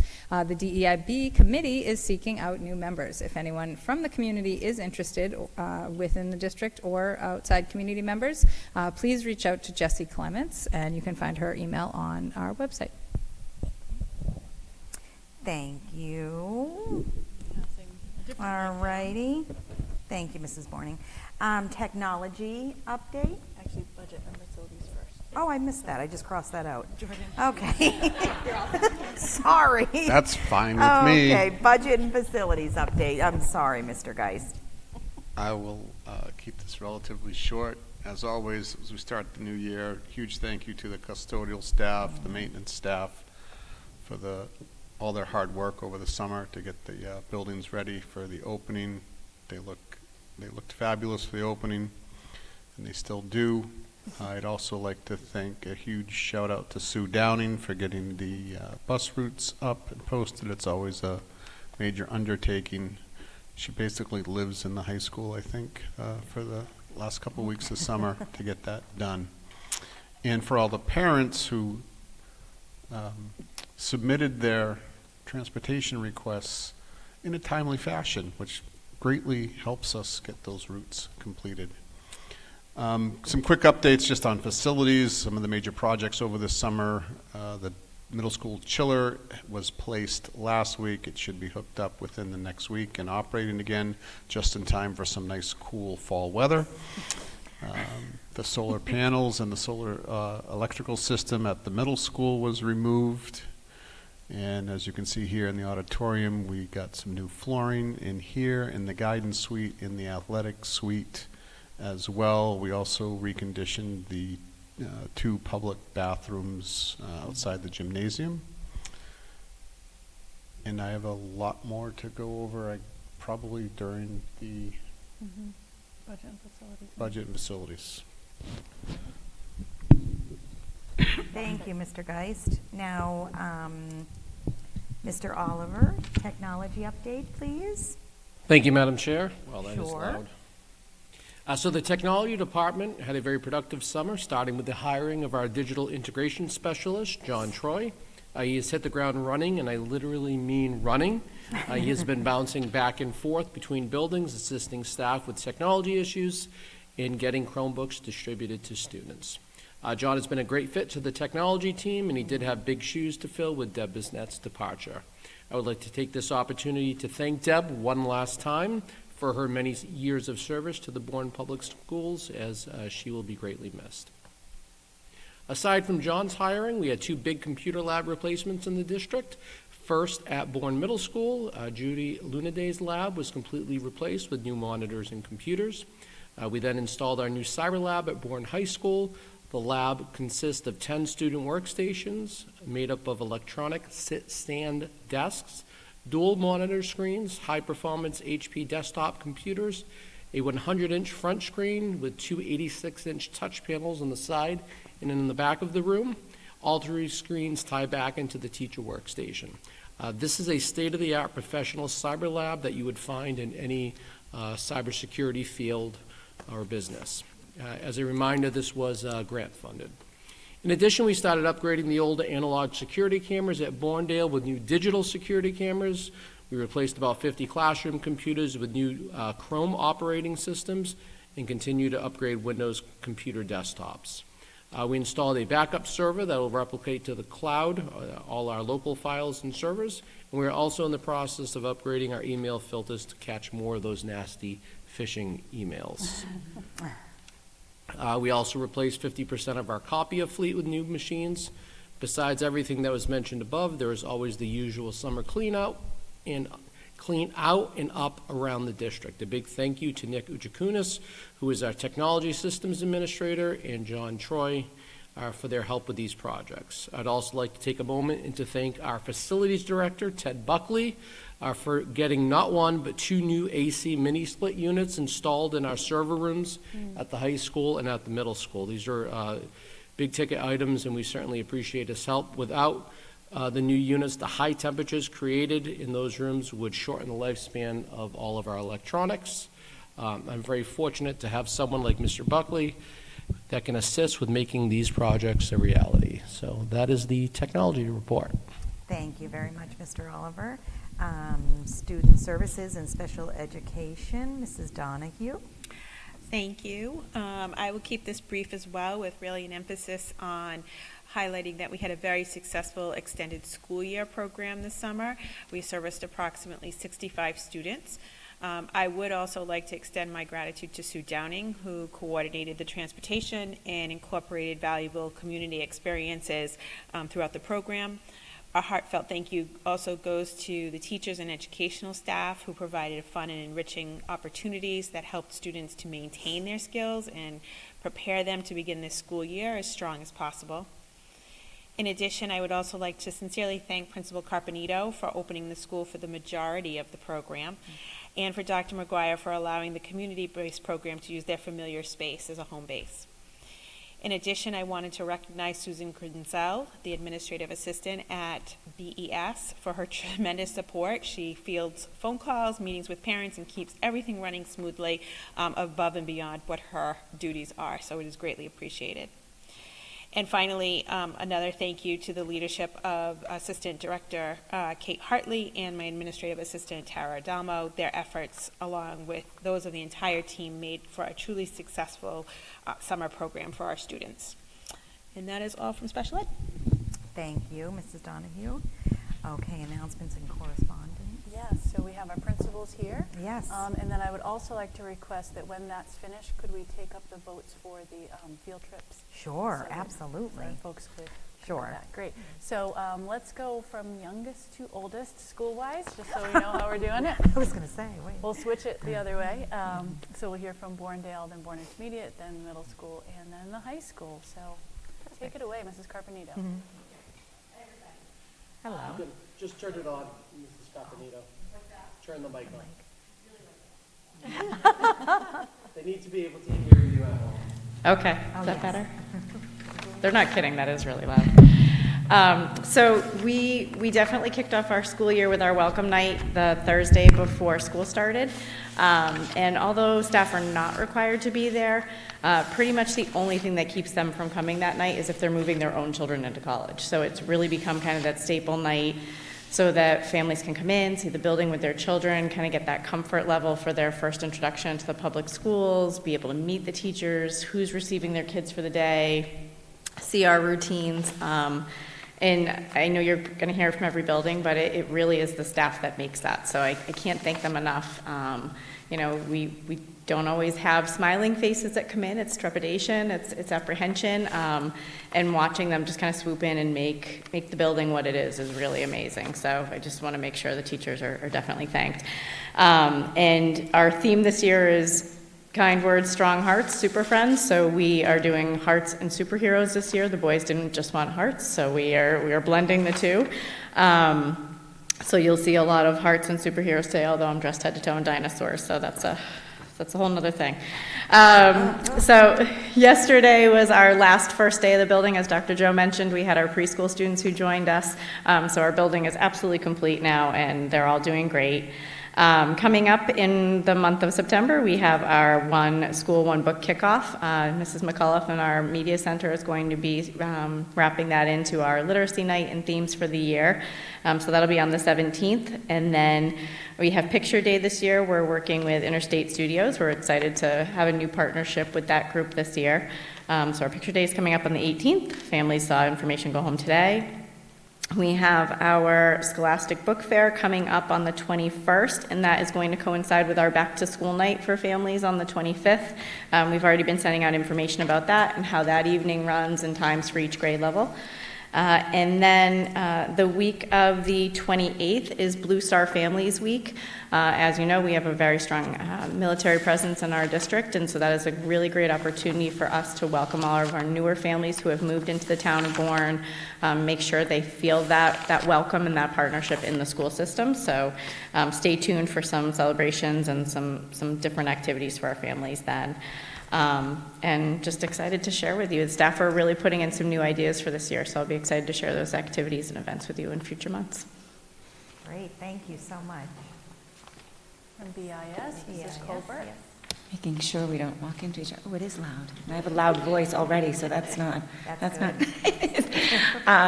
So thank you, everybody. Welcome back. I'm definitely excited. When I came in and I saw Peter, he said, "How do you feel? Year 2?" I said, "Well, I know where things are, and I know names, so it's can't get any worse."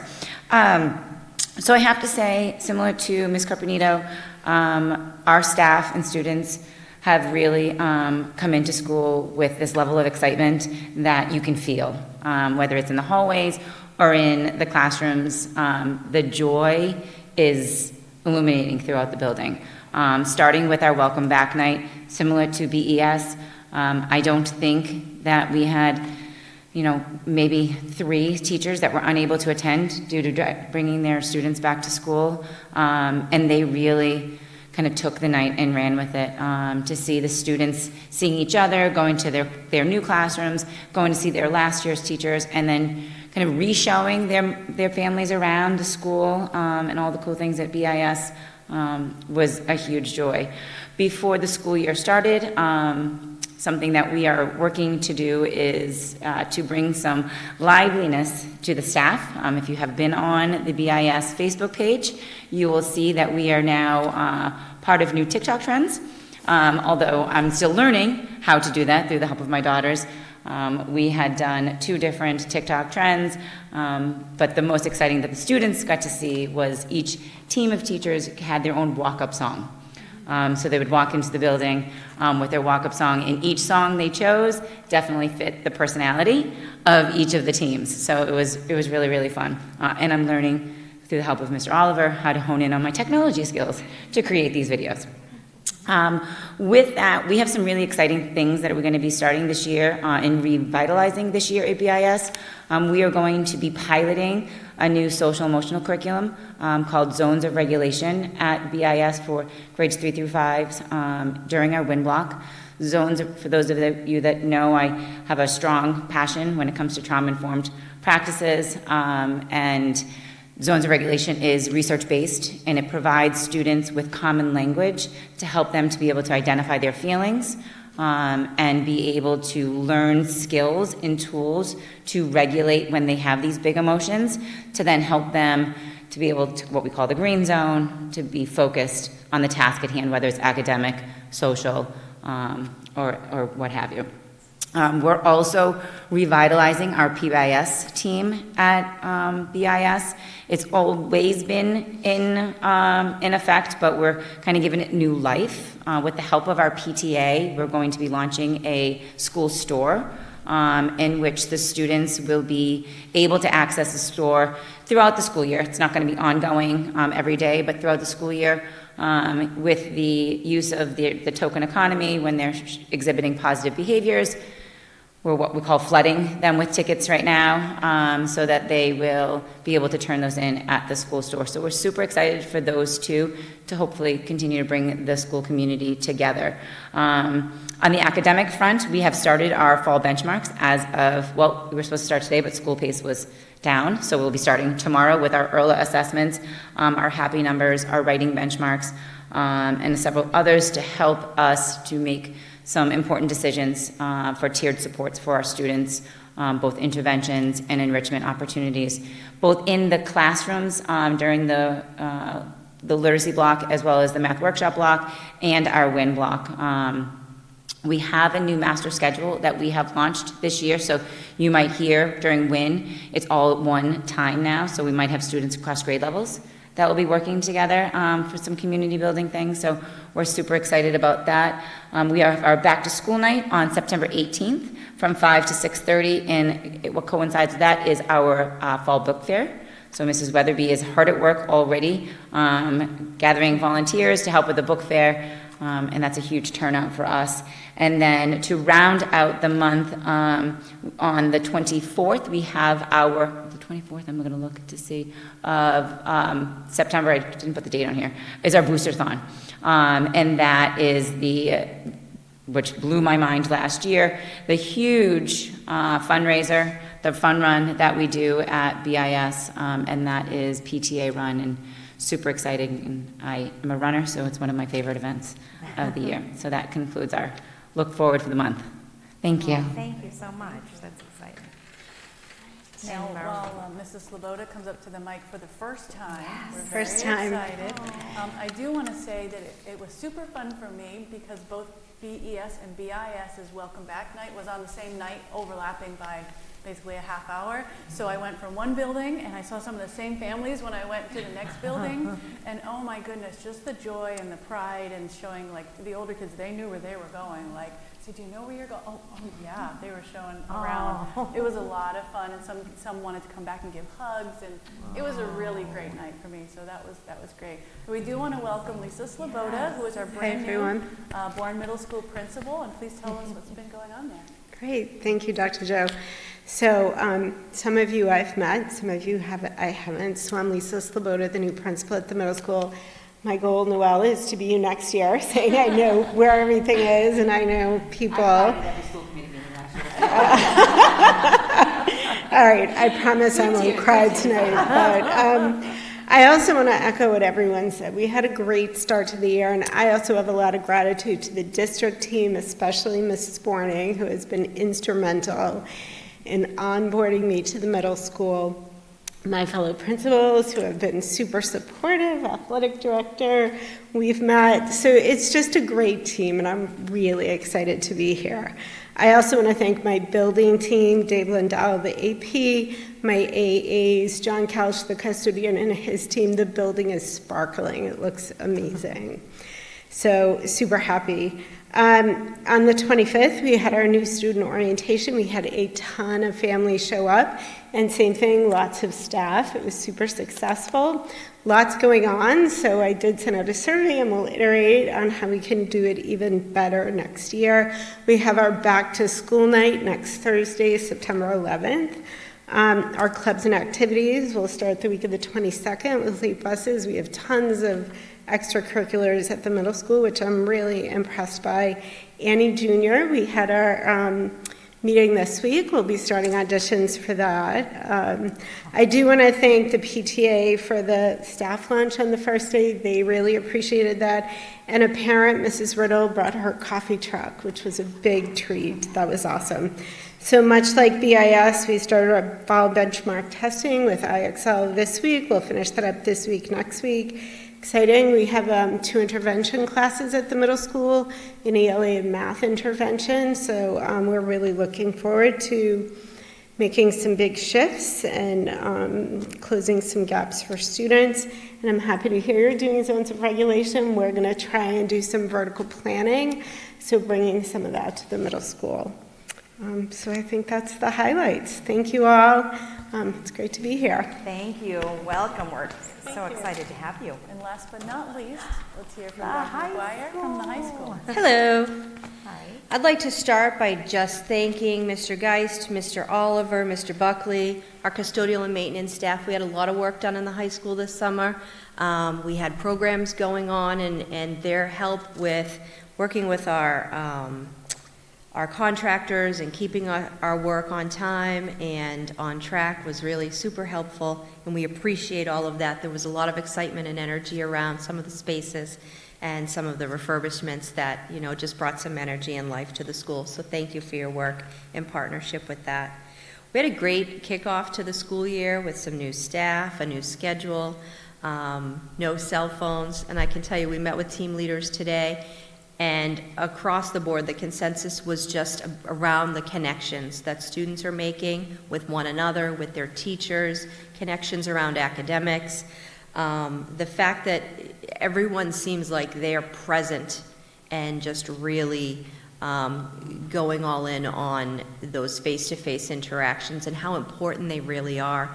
And our kids may complain about not having their phones and push those boundaries a little bit, but overall across the building we have not seen many phones in the past week. We have seen lots of smiles, lots of interactions, great conversations happening at lunch and in the classroom, and we're really excited about that. So we're excited to see that continue. Today was the first day of school for 2 of our seniors over at Mass Maritime Academy. They are piloting the early college program, and we are so proud of them. Ethan Fox and Caden Doherty are heading over. They're taking a full academic schedule of calculus, chemistry, intro to business, and college writing. We were able to go over last week for a tour and get their lunch pass and parking pass and go to the bookstore. And we're so just really excited to them and for them and grateful to them for embarking on this. It's a scary prospect thinking of going to college, your first semester of senior year, and the trade-off of not being here in the building, but they are connected to the building and to their classes and to their teachers. We'll welcome them back full-time in January, but we're thrilled to have their experience as part of our process of becoming an early college designated school. Our application is almost complete. Our first part is due in just 2 weeks, so they're just thrilled, and we've worked with their families and them around getting over to Maritime, who have been just wonderful. We've decided this year to start an after-school homework opportunity for any student, 8 through 12 really, in the high school. Late buses start on the 22nd, but we're going to start the week before that, just to give time and space for students to get together. We're bringing back athletic study hall for teams that aren't starting right after school, because we want to have that focus on academics, and we want to give kids the time to collaborate, to problem solve, to work with teachers, and we want to make that part of the norms of who we are as Canalmen. So Mondays, Tuesdays, and Thursdays, we're going to welcome our students after school for an hour. Anyone can stop in. Teachers will be cycling through, and just really have that space and that opportunity to work independently or collaboratively on their work, their academic work. Our prospective NHS candidates have been invited to participate in the National Honor Society based on their academic performance, which specifically is a 3.8 weighted GPA. Their applications are due this week, which will showcase their service, leadership, and character. And the induction ceremony, should they be invited and welcomed into the Honor Society, will take place on Tuesday, September 23rd at 6 p.m. here in the auditorium. Our parent conferences are October 2nd from 4 to 7 p.m. So those are coming up very quickly into the new month. Our DECA store is underway, and our kids are looking forward to doing a soft opening at the end of the month. They're putting lots of hard work into what they sell and how they sell it, so they're really excited about that.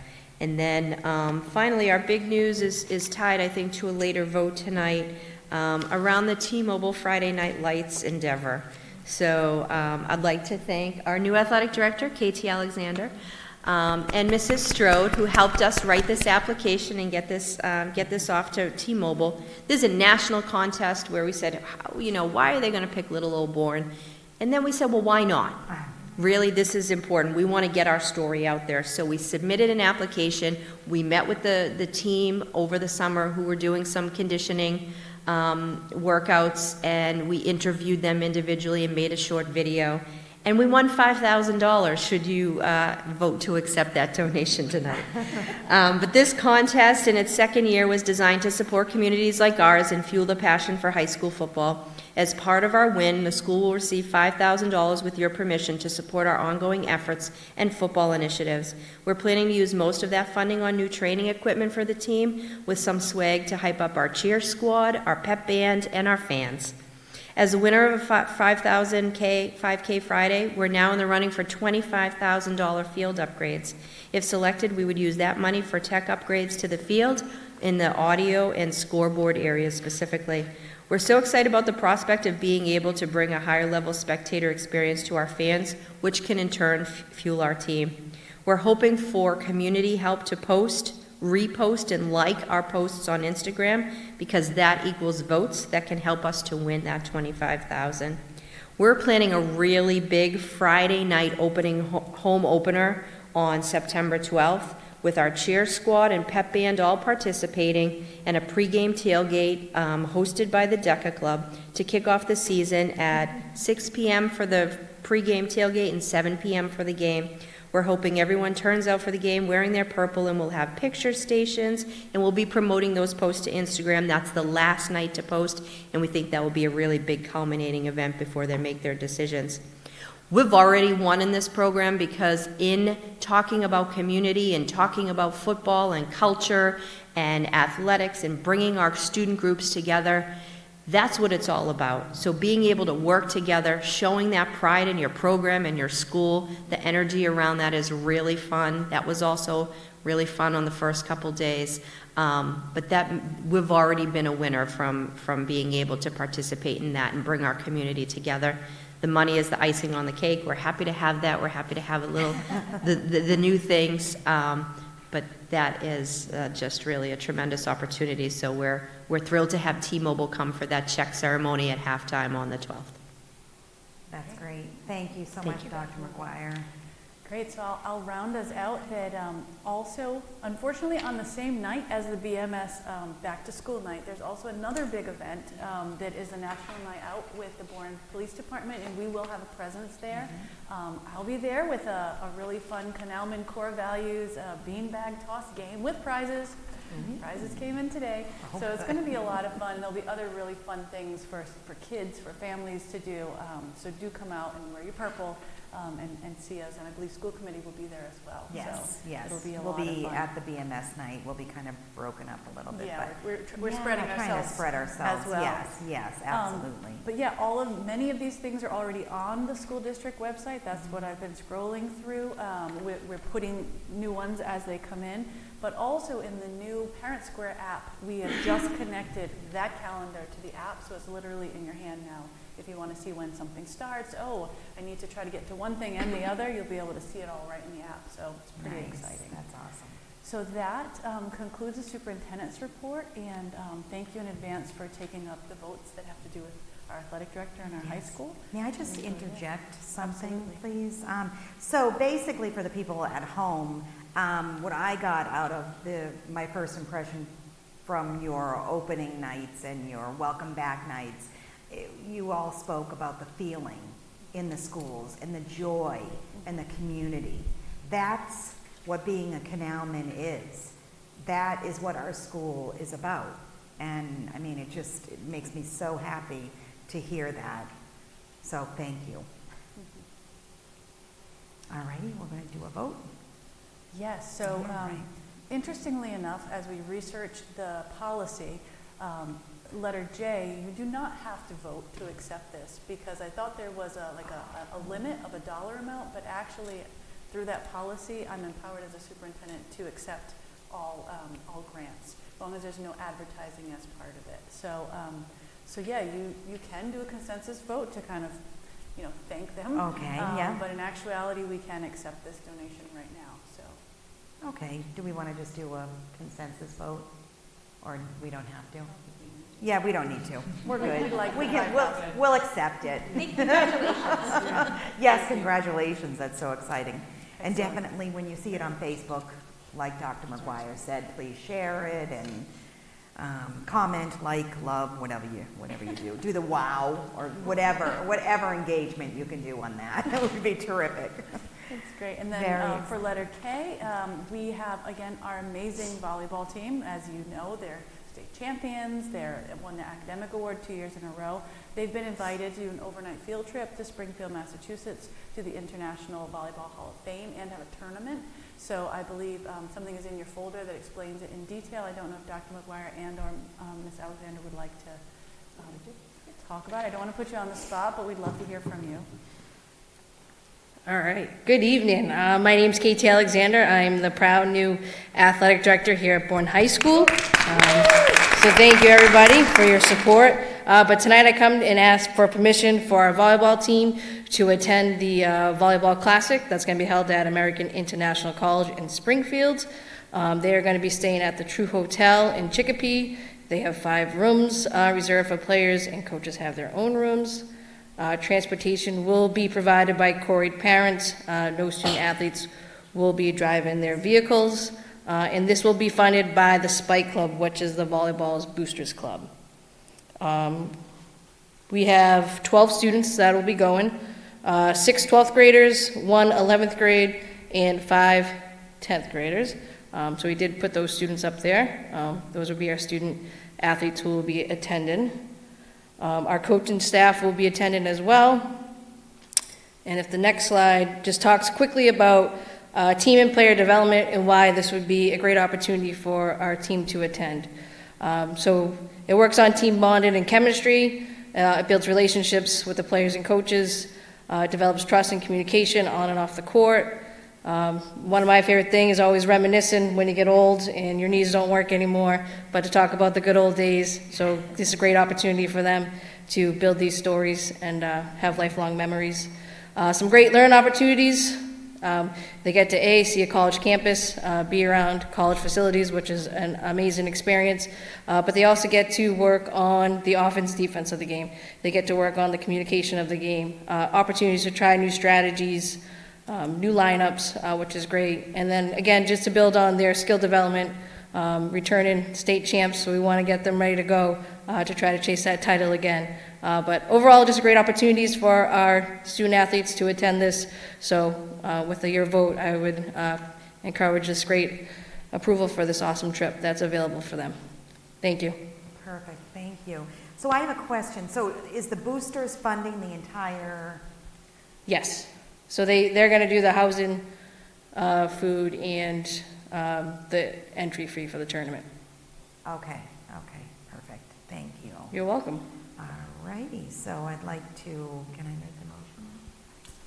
Oh, okay. I'd like to move to approve the PHS volleyball overnight trip to Springfield for the International Volleyball Hall of Fame tournament. Second. All in favor? Aye. Okay, terrific. Thank you. Enjoy. Thank you. Yes, that's going to be so fun. Thank you to our administrators. All right, thank you very much, everybody. Have a great second, third week. I just want to say, I know that Zoe mentioned that athletics are starting this week. Our golf team starts earlier than everyone else, and they are currently 4-0, undefeated with 4 wins. So we're really excited about that, and our new coach, and we wish them luck in the rest of their season. But the rest of our teams start tomorrow. Very nice. I know your Instagram page is great with all the sports. I love, it's so terrific.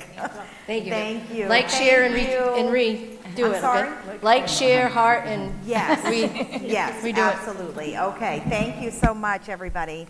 Have a great night. We'll see you soon. All righty, so will we go back up to reports? Okay. School committee, subcommittee, and district committee reports. Curriculum subcommittee. Meeting next week. Okay, the meeting next week. All righty. Policy subcommittee, we're meeting 23rd. Perfect. Budget and facilities subcommittee. We met last Friday. We have a couple votes under action items for tonight. Yes to vote on? Yeah. Okay. Do we want to just go down and vote on those, or? Yeah. Okay, let's do that. All righty. So. You want to do the votes now? I'm sorry? Did you say you want us to do the votes now? Yeah, do you want to do that? We have them all. Okay, so vote to approve warrants and payroll. You could do that now. But it'll also start at D. Vote specific to this comes to Yes, sorry, okay. So vote to request funds for schematic design of BMS roof pending MSBA approval for fall town meeting. So moved. Second? All in favor? Aye. Okay. Jordan to describe it? Yes, would you please describe it, Mr. Geist? Sure. Thank you. Thank you, Mr. Oliver.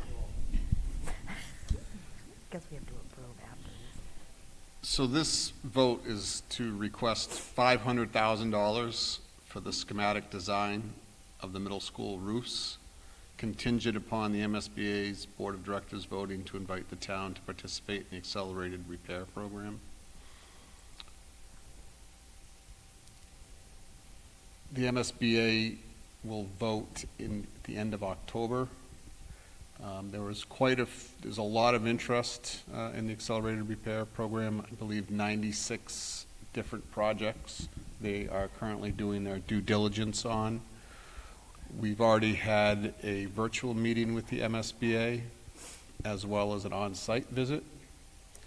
And hopefully we get invited into the program.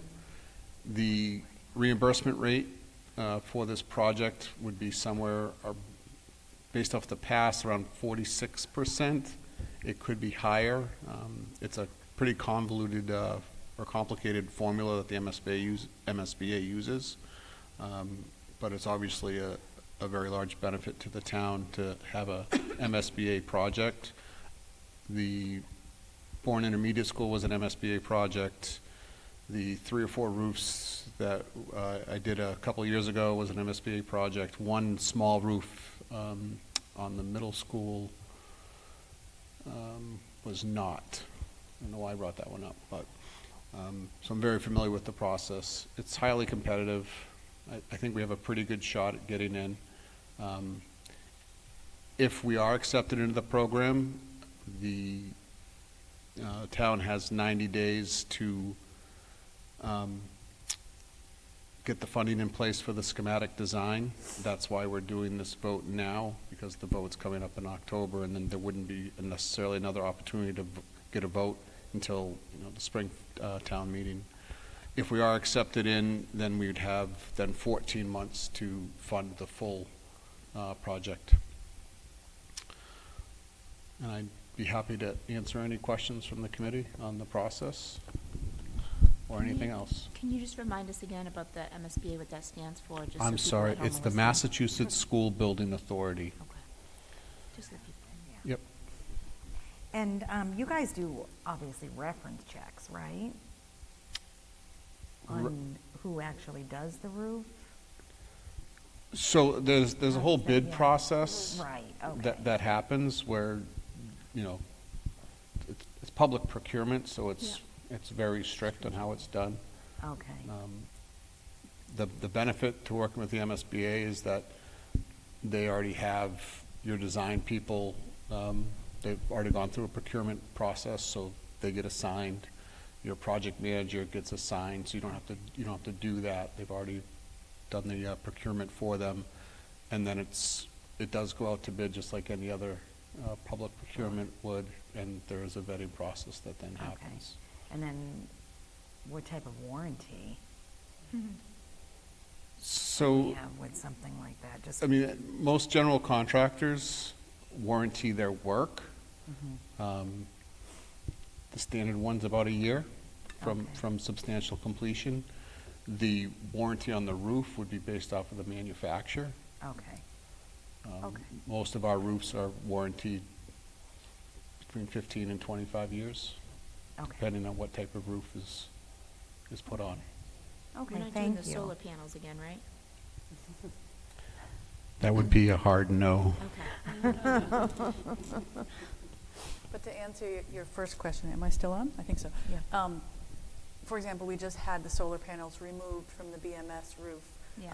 We've kept the brackets on so that we don't have all, more things streaming in through Right. the holes that would have been left. But all that entire project, any of those subcontractors, we did all the query checks and all the background checks that come through my office. Because schools have a higher level clearance, I guess you would say, Yes, than, yes. even just the town. Yep. So yeah, we're very aware of making sure the background checks are in place for anybody in our buildings. Perfect, yes, thank you. So the 500,000, when it says schematic design, is that just the engineering design, or it does not include the roof work? Not at all. Why are they, just because I'm new to this, why are they redesigning? So anytime you have to go out to bid for a project, you need drawings so that everyone's bidding off of the same product. So that money creates that design that then goes out to bid. And through that, as they're creating that design, you're getting a pretty solid estimate on what the ultimate cost is going to be. So then that also then helps you prepare to request further funds down the So road. back to Danelle's question on warranty, I would think the engineering, especially charging a considerable amount, should have some liability, some warranty to their design, because if the people who do the work say it was a poor design and that's why something failed, that we're not left holding the bag. So I guess my question is, do they have as part of their bid for the $500,000 some kind of warranty, liability, ownership to the design holding through, and that if we have problems going forward, something would fall on them, because it may not be just the execution of the build? So I'm not familiar with any kind of warranty on the design work. I haven't seen that in any of the previous MSBA projects that we've done. Not one comes to mind. Having said that, and having worked on the intermediate school and gone to construction meetings every week for 3 to 4 years while that was being built, there's a lot that goes into making sure that the design is not just the building looks great, but that it's functional as well. So a lot of those, any issues that come up with the design are worked out during those weekly construction meetings between the architect, the general contractor, and the project manager.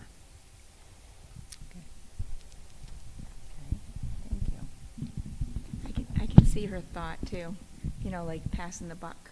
You can kind of see if they run into issues, and so I can see what you're thinking. Good idea. Well, thank And I you. have Thank you seen for your explanation. Communities have roof failures, and it went to the design, and I don't know in those cases where the liability of paying, it probably fell back on the community.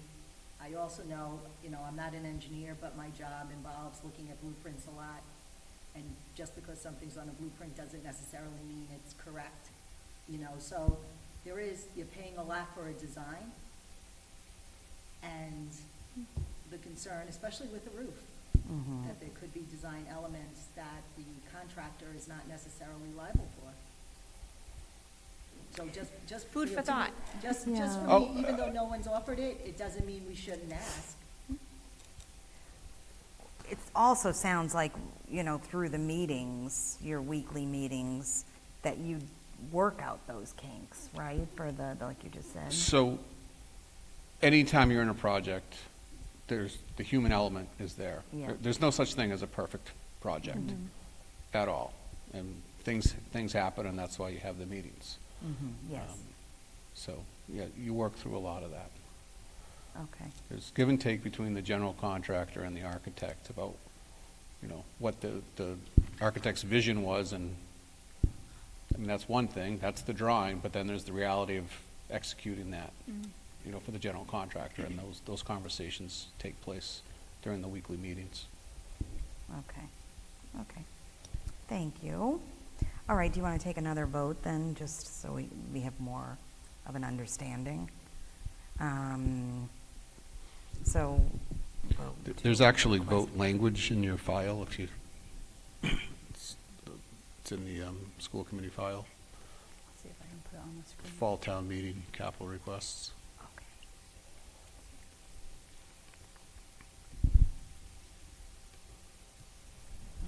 Keeps pulling up Mr. Oliver's account, so excuse me while I don't know why it keeps doing that.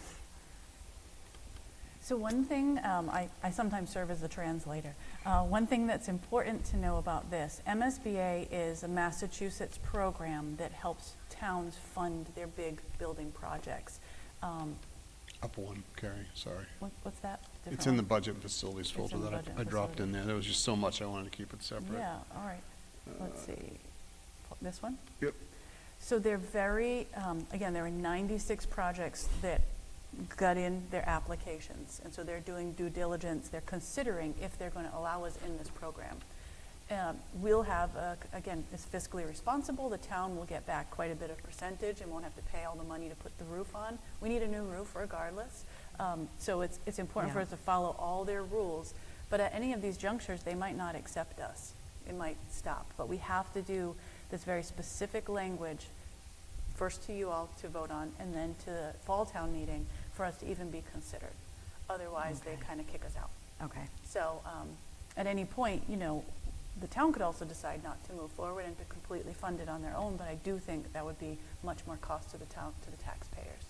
Okay. So again, being fiscally responsible. So this is what we would need someone to read off as a vote. I'll try to make it big enough for you all to see. May I ask you one more question, Mr. Geis? please? Absolutely. So the design has been created. Everybody approves everything. They go and they start building a new roof, and they realize, ooh, that design part of this corner doesn't work. Can they go back to that designer and they? Oh, absolutely. Yeah, That- totally. Okay, Yeah, good. that happens. Okay, And this good. isn't a new build. No, This is yeah. stripping an existing roof and redoing it. So it's not like you're considering, like, if you look at the intermediate school, you know, there's a green roof, there's all these, you know, just all of those design choices they made when they built that school Yes. impacts then the building envelope and, you know, the masonry joints and the flashing and all of that. Those are all design elements that are pretty much already done at the middle school. We're not building a new roof, we're just replacing the existing roof. It's a lot more straightforward than having to, you know, design a brand new roof with different shapes and different eaves and all of that. Okay, so having said that, why do we need a new design? Like, why do we have to pay? That's what Sorry, we're I'm all really whispering going over to here town too, on like. this roof thing, so I'm So, sorry. so no, Yeah, that's because fine. they said- It goes back to the process. Okay. I can't just hire a roofer and say, put a new roof on there, Okay, because I need to go through the public procurement process. So you have to have, you know, architects draw up the level of detailed, you know, 100% plans of what every part of that rebuild looks like. okay. Because then all the contractors are going to bid off of that one thing. Okay. There's, you know, if I just said put a new roof on, we get some people who are proposing shingle, other people who are Okay, I proposing see. a membrane. and- Yeah, yeah. You know what I mean? Okay, yes, With perfect. these elements, so everything has to be, everyone has to Of that one play document, fair. here you Apples to go. apples. Yes, Yes, gotcha, apples okay, to apples. perfect. That explains it. You live with that, yeah, okay. All right, sounds great then. Hold on, I have a question. Okay. Sorry to keep beating this one, but I have a couple questions on this. Are we using a different material than we used in the past? That will come out during the design process. Okay. And what would be the reason for not using the original design?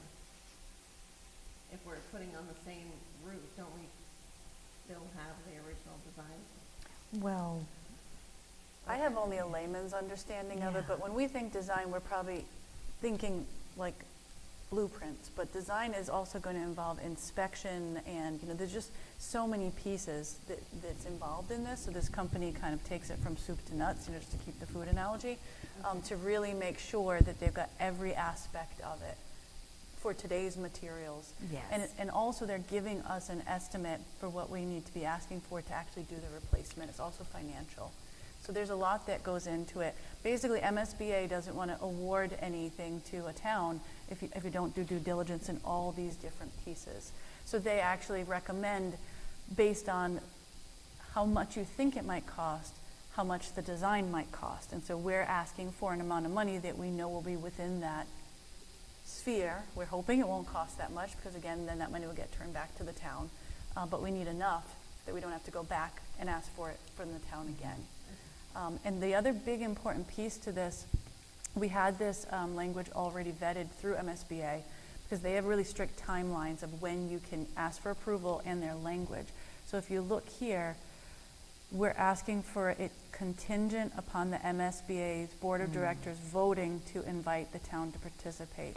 So when this goes to fall town meeting, if you approve it, this goes to fall town meeting, they're only agreeing, if it's affirmative, if we're invited in. They don't have to worry about, losing $500,000 for nothing. It's only going to get used if we're invited in.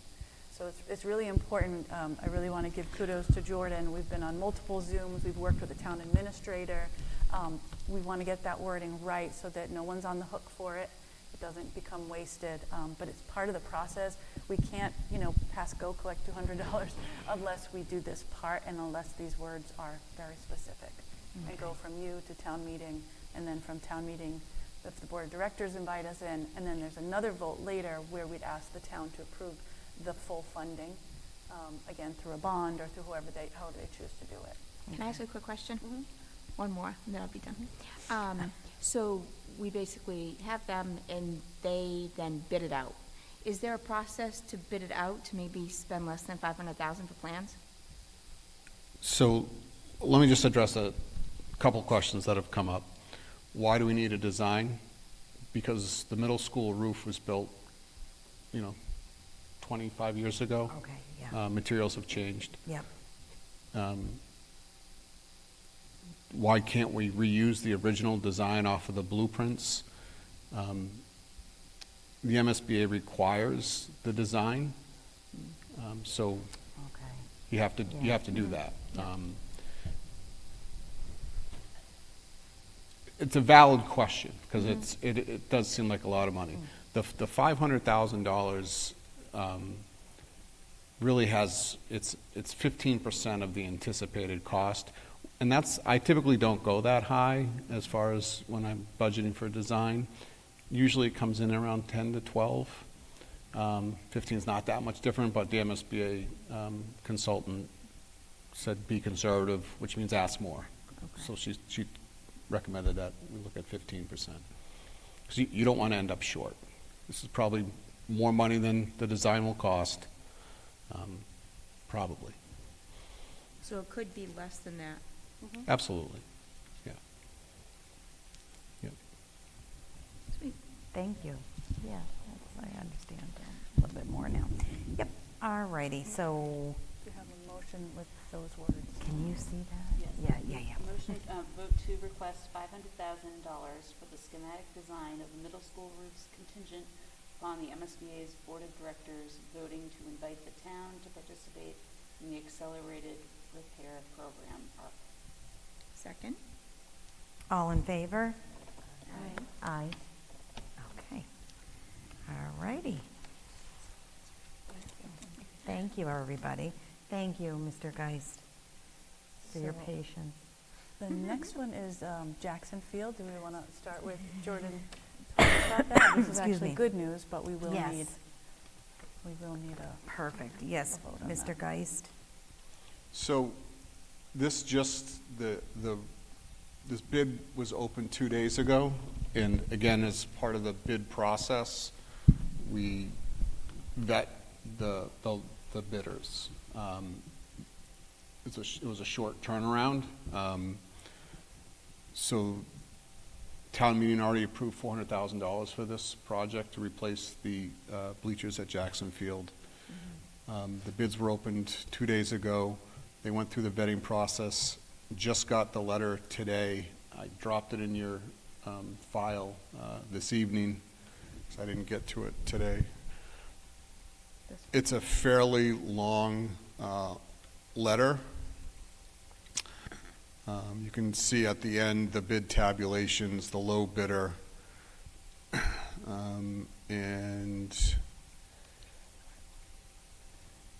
Is it, which one is it, Jordan? Sorry. Bid review? Yes. I'll pull that up. That one, yep. Okay. So as you can see, it's a pretty extensive process, even for this $400,000 project. We received 5 bids. One of them came in within our budget and was the low bidder. And Gail, our consultants, went through and examined all of the bids, checked references, asked follow-up questions. So you can see how they did that for each one of the bidders. Review of reference checks,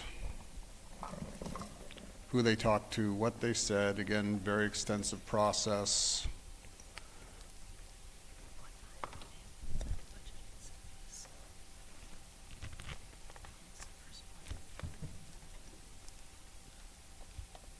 And the pages aren't numbered, but way down towards the end,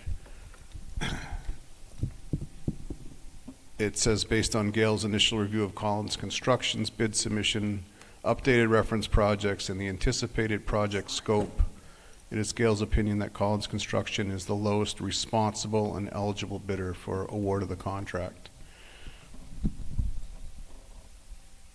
In the summary. Yeah, it's in the summary. Yeah, I just saw that. Thank you. There we go. So we have a consultant, Gail, and they did all of this checking for us. And that's what's in this particular letter. Because even though something comes in as a low bid, you still want to do all the reference checks. So that's what's prepared for you tonight before the vote. And the plan is to have this done this fall, correct? No. The timeline, just for your information and everyone out there, this already went out to bid once and it came back very high. We only had one bidder at the time, so we decided to go back out to bid. And in speaking with the consultants, we felt like if we opened up the timeline a little bit, this is a pretty small project for these types of companies, that they could use it as sort of a filler project in between projects. So the timeline's a little bit longer, but they do understand that graduation will happen on Jackson Field. We might not be able to use the bleachers, and it will look like a construction zone back there, and that it's got to be done by football season, so that people can sit in those brand new stands. So I'm very excited that the bid came in where it did. We can't do any of the alternates, but that's okay. The alternates were dealing with the other side, the visitor side, but we have the bid was, I don't want to misspeak, leave some room for contingency, things that come up during the project. It was like $364,000. So it would be my recommendation that this committee award the contract to Collins Construction. And also, because it's been a while that you haven't spoke about this, it is new bleachers, but it's also completely ADA accessible, which is really important. We really want all of our community members to be able to come to these games. So when we say a construction zone, it's because they'll be regrading paths and kind of putting things in.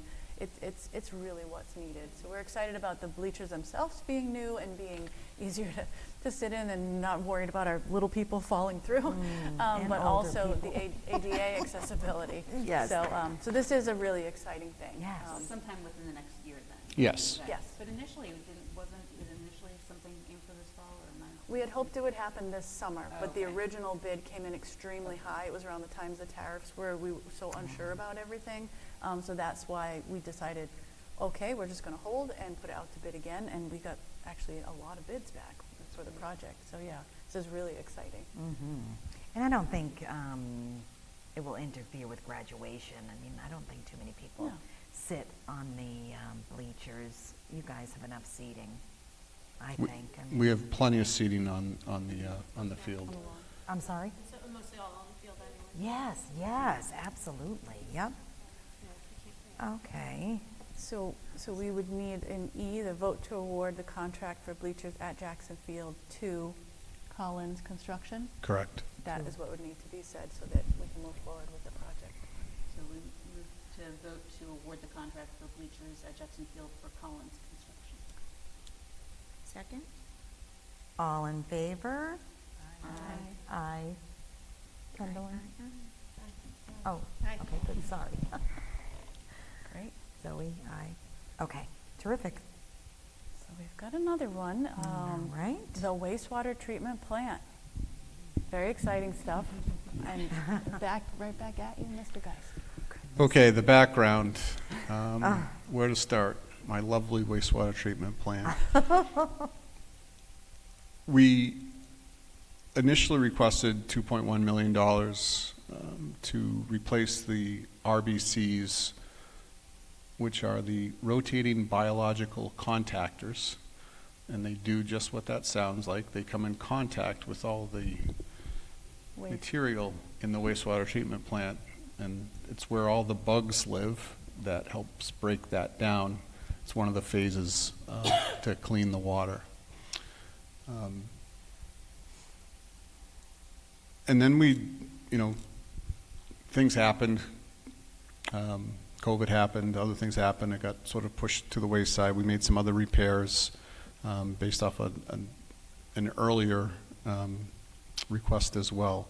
All of these repairs are coming from a schedule that was produced by another consulting firm named Beta back in, I want to say 2018. It was published 2017. So it basically gave us like a 20-year look ahead on how to keep this plant up and running. And for those of you who don't know, yes, we have a wastewater treatment plant on our campus. The high school, the middle school, and the intermediate school, it all flows downhill. It's behind the middle school. It all ends up there. And it's a joy to visit anytime. Jordan is excellent at giving tours. Yes. So if you ever, Maureen Fuller and I have seen and been there. If you ever want a tour, more than happy. Just make sure you wear disposable clothes. Yeah, galoshes. Galoshes. Yes.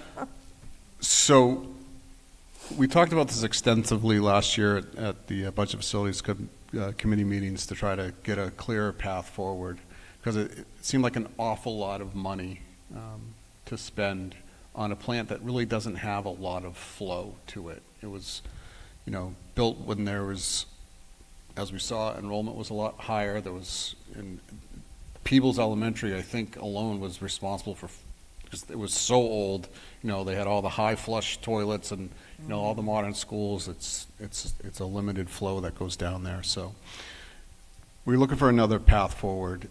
So we hired a consultant, Gale again, different division. I'm sorry, not Gale, another consultant firm to help us get a path forward. And what we asked them to do was to look at the cost of just repairing the RBCs and if that was a viable solution, and then an updated cost to replace them, because the original cost that Beta gave in their report was older, and a lot has changed in the market when it comes to producing big pieces of steel, which basically the RBCs are. So the report is in your folder. It's not all that long, but in a nutshell, this consultant firmly believes that we can replace the media on the RBCs, and that was the main issue. Some sections had fallen off. You can see the pictures in the report. And do some other repairs, add the covers that will help control humidity, because water splashes out if you take a tour, which we have to be careful of. So the covers will help with the humidity, which causes corrosion, and to replace the effluent recycling box. And it's his opinion that this will get us another 25 years out of this plant. And it would be my recommendation that we go in this direction with the plant, to request $475,000 for upgrades to the plant, which would replace the RBC media, the RBC covers, and the effluent recycle box. The request would also cover, again, design, bid costs, and construction oversight as well. it would be my recommendation that if you do go in this direction and the town does at fall town meeting approve it, that we then would rescind the $1.2 million that was earlier requested. That $1.2 million isn't sitting anywhere. It's debt that the town agreed to go into to fund that earlier request, but it has not, they have not yet taken out a note on that 2.1 million. I think this is a much more tenable path forward for the town. It's cost effective,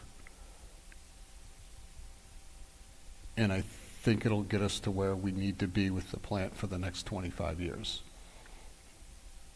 With some minor repairs down the road, of course, but this is the main component that needs to be done. That's Okay. left to be done. Okay, so, do you want to make a vote? Sure. So, let's see. It's here. How do you want it to be officially read? Vote Right, to the request. Request funds for the WWTP for FTM. So it's in the folder, but I'll put it up on the board there if you can see it. Okay, so we have to make it officially that. Okay, vote to request $475,000 for upgrades to the WWTP to include replacement of the RBC media, to furnish and install RBC covers, to replace the effluent recycle box, as well as associated costs including design, bid, and construction oversight. Do I read the next part? No.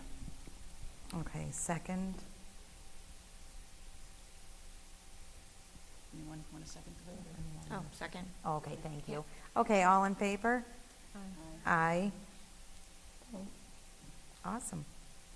Great, and so we've already notified the town administrator, and she seems to be, happy that we'll be saving the town money, but this would go forward to town meeting. Excellent. And then, when this goes through, then we would officially rescind the previous request. And as stated, it's not money that's sitting anywhere, we're not paying any interest on it, it just was kind of set aside for us as a possibility. There's been no action taken on the 1.2 million yet. Okay. Thank you, Mr. Geist. It was 2.1 million, if I misspoke. 2.1 Sorry, million. there's a little translation there. Yeah, one.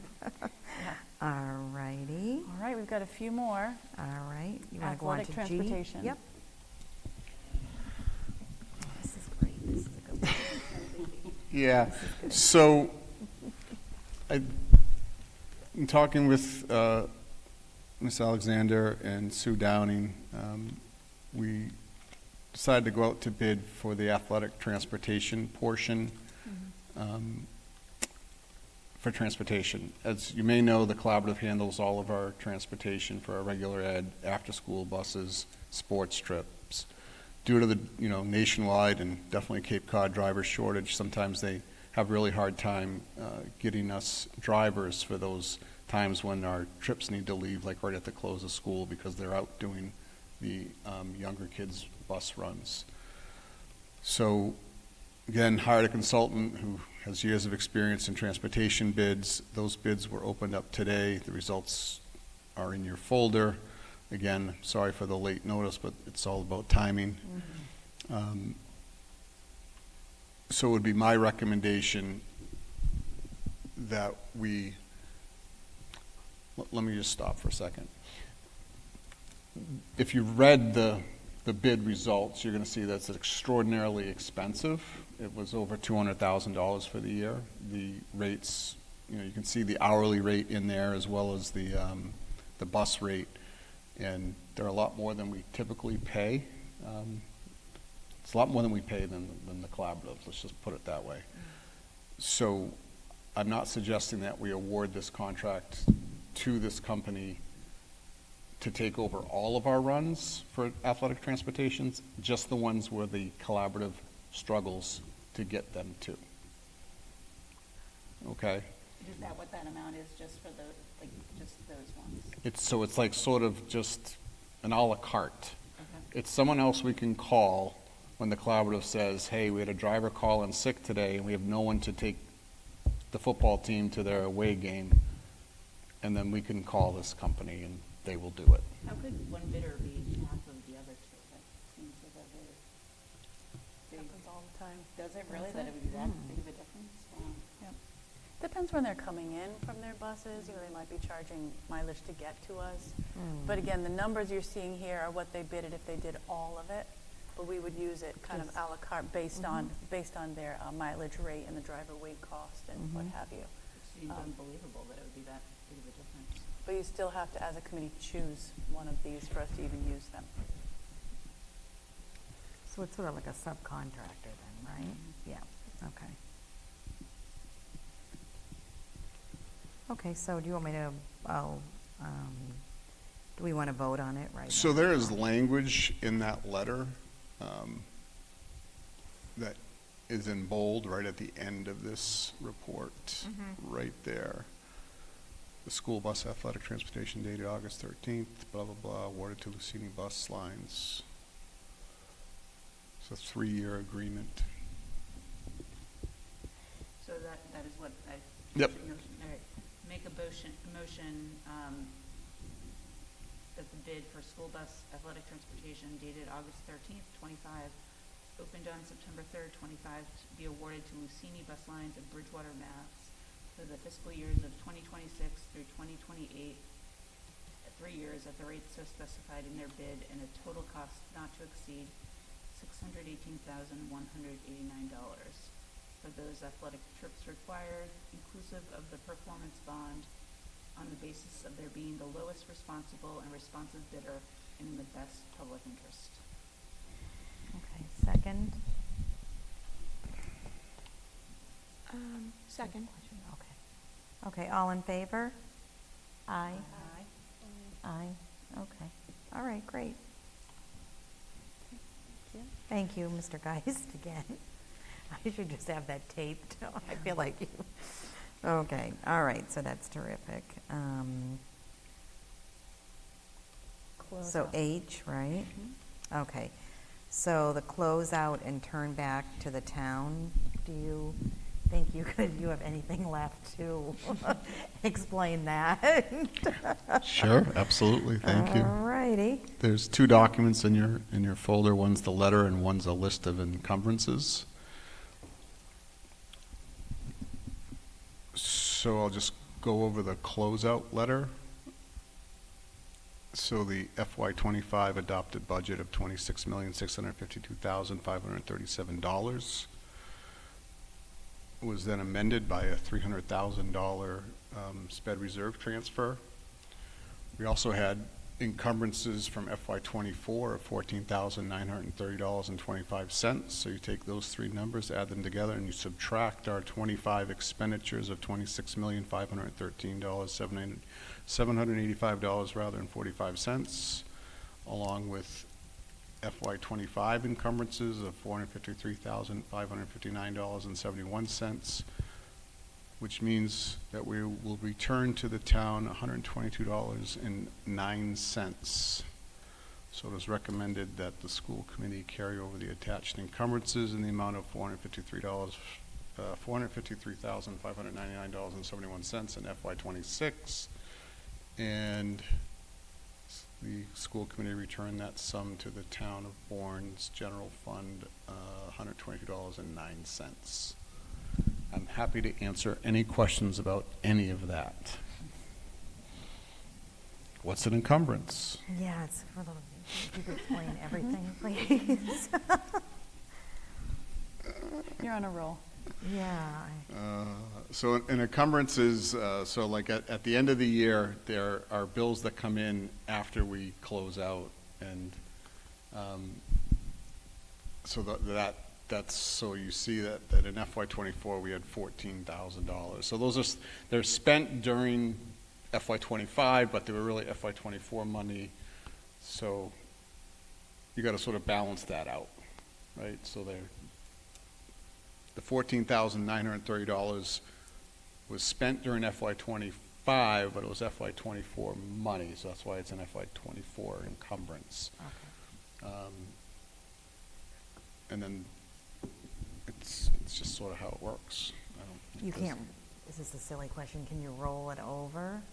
Well, you basically are. You are, okay. Yeah. It's a bill you have to pay. You know you have to pay it, but it wasn't paid in time for the closeout. So you have to take all that money, roll it over, so it's still the money from before that you're paying in the next year. But you have to officially do that as a school committee. Okay, all right, everybody. What's the term in 2024 when you didn't pay that money? What's that word? Arrears. Oh, yeah, it would be, right? Yeah. I'm sorry, I didn't hear the question. Is there a term When for the you're- money that you didn't pay the year before? So it becomes an encumbrance encumbrance means kind of holding it in a place. Okay. You have the money held so you know you can pay for it. Yeah. But Is this a test? I don't know the answer. Yeah, I mean, is it a So you'd be in it's a arrears. negative, obviously, yeah. Yeah, okay. All righty, and can we just read H here to vote on it? I'd say, Or no, you have to, I think, I move that we carry over the attached encumbrances in the amount of $453,599.71 into FY 2026. okay, second? Second? Second, all in favor? Aye. All righty. Good. Right, and then the balance return, do you need a separate vote on that? Yep. Yep. Okay. So it'd be There the same another- thing. Okay, Oh. so, and then I move that we do the final closeout balance for FY 2025 of $122.09, and that the Bourne School Committee return that sum to the town of Bourne General Fund. Okay, second. All in favor? Aye. Okay, great. One more? Thank you. One more, okay, vote to increase adult meal prices? Correct, thank you. Okay, yep. So during our audit of our food service program last year, we are required to increase our adult meal prices to $5.50. And I'm requesting that the school committee vote on that amount. And we voted last year. Yeah, we already too, is discussed that- Yeah. We, in anticipation of the audit, we increased it, and we didn't do it enough. Oh, so we had to increase it more? Yes. I see, okay. So is there specific verbiage then for that? I don't see anything in the whole Yeah. thing, but I Can- move that the school committee vote to approve increasing the price of adult meals. Yep, To okay. To $5.50. To $5.50, okay. Second? Second. All right, all in favor? Aye, okay, terrific, thank you. All righty, I think Jordan, you're done, right? Yeah, you leaving? Thank you very much, that was a lot, that's awesome, okay. A few more votes later, but, yeah, let's go back into reports. Yes, I don't think let's there's do many that. left. Okay, all right, sounds great. So we'll go back into school committees, subcommittees, and district committee reports. Budget and Facilities Subcommittee, we just did. Special Education Parent Advisory Council.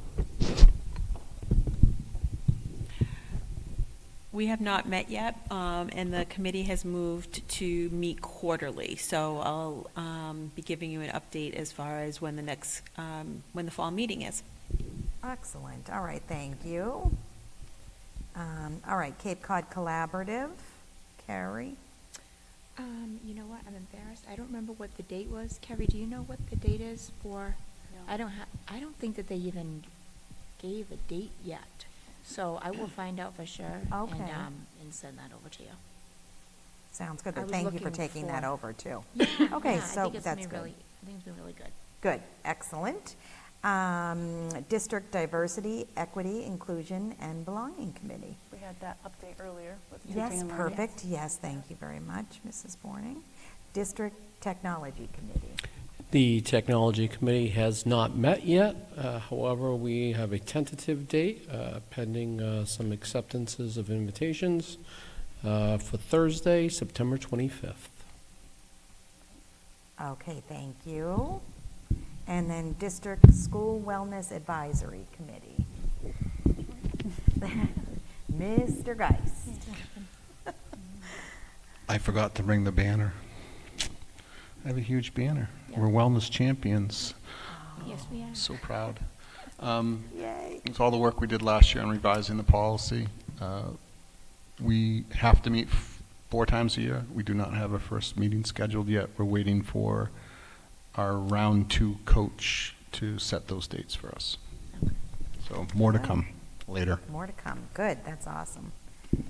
All righty, discussion items? Discussion items? We did those. We did them, okay, terrific.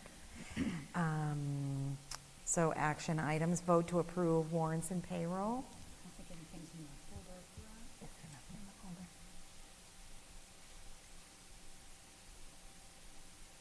So we don't have anything in the folder for that, is that correct? Looks like it. Okay, all right. So do we just say pass on that? Right, you can't vote on it. Okay, nope, we don't have anything to vote, so we'll pass. Vote to approve regular session meetings of May 7th, 2025.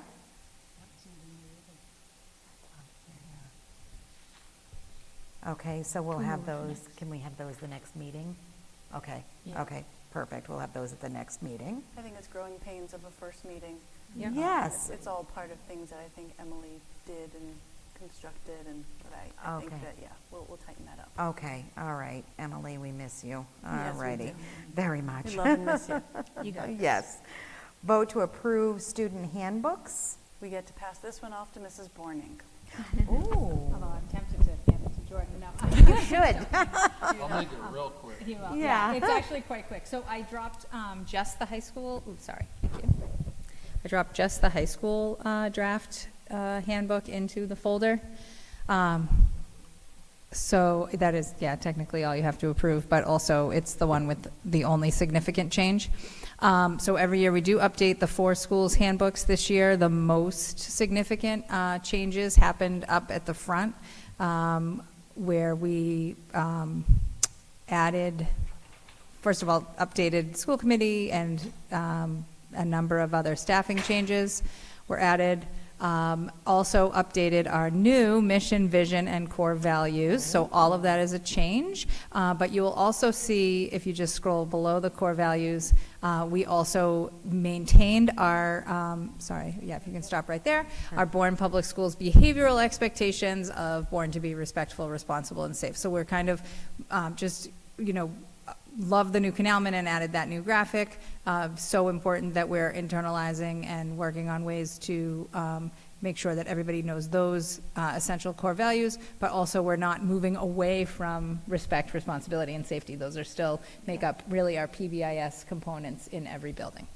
And then if you can just kind of run through, we've basically just replaced my name with Dr. Starkey's name in many, many places, and hopefully all the places that it needed to be done. So that happened in all 4 handbooks, and then the only significant change that occurred in the high school handbook was, if you scroll down quite a bit, Dr. Joe, such a good question. There's a highlight on it, actually. So there's 2 pieces. We added credit recovery language. And it's on page 16. So we added credit recovery language, and these just happen to be back-to-back alphabetically, and outlining what the credit recovery policy is for students who might need to make up credits at the high school. And then the other piece is that the competency determination language right now is updated to be very broad, that students would meet the competency determination by completing the designated coursework. We will be submitting our competency determination plan to the state later this year, but it is essentially that they will be passing the courses that align with the subjects that are tested on MCAS. So they will be passing math, English, and biology. So that will be slightly updated in the future, but again, it's not a drastic change. And it will also be a policy. Thank you. Perfect. So those are the only substantial changes. The only other minor change was we did tweak the high school cell phone language to align with what the middle school previously had, which is the away for the day. It used to say that it had to be put like in the cell phone caddies, and we changed it to the off and away for the day language to align with what is happening in both buildings. So excellent. With that, I would hopefully request a a vote to approve the student handbooks. I will say, I noticed that my name was spelled incorrectly. Oh, I will fix that. Not that it's a big deal. No, that's a big deal. Sorry, that is a big deal. Thank you. I'm just thinking because of emails. No, That's, I, you know. yeah, Oh, yes, absolutely. you're right. That's the Yep. reason. It happens to me all the time.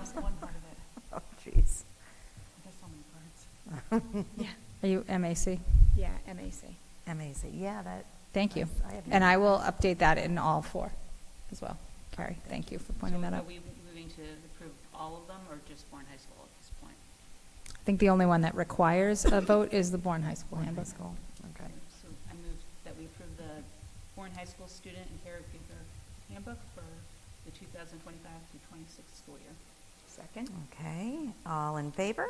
Aye. Aye. All righty. Thank you so much. Good, thank you.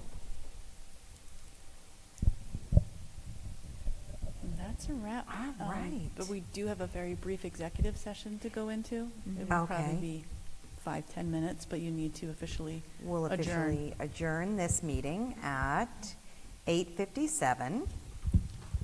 And you'll need a motion to adjourn and to move into executive session without coming back into regular session. Okay, so I move to, sorry, can you say that again? Sure, so someone will need to motion to adjourn regular session I move to adjourn regular session and move into executive session. without returning back to regular session. Thank you. Second. Okay, thank you. All in favor? Aye. Aye. Excellent, okay. Great, and to enter into executive session, you'll need to do so on a roll call vote and state the purpose. Righty. So it's right here on the bottom. Okay, can we thank everybody? No, is- Or- Yes, okay. absolutely. Thank you so much, everybody, for staying up so Donna. late with us and for listening. And again, reach out to anybody on the school committee if you have questions with anything. We'd be so happy to talk to you. So have a great night. Thank you.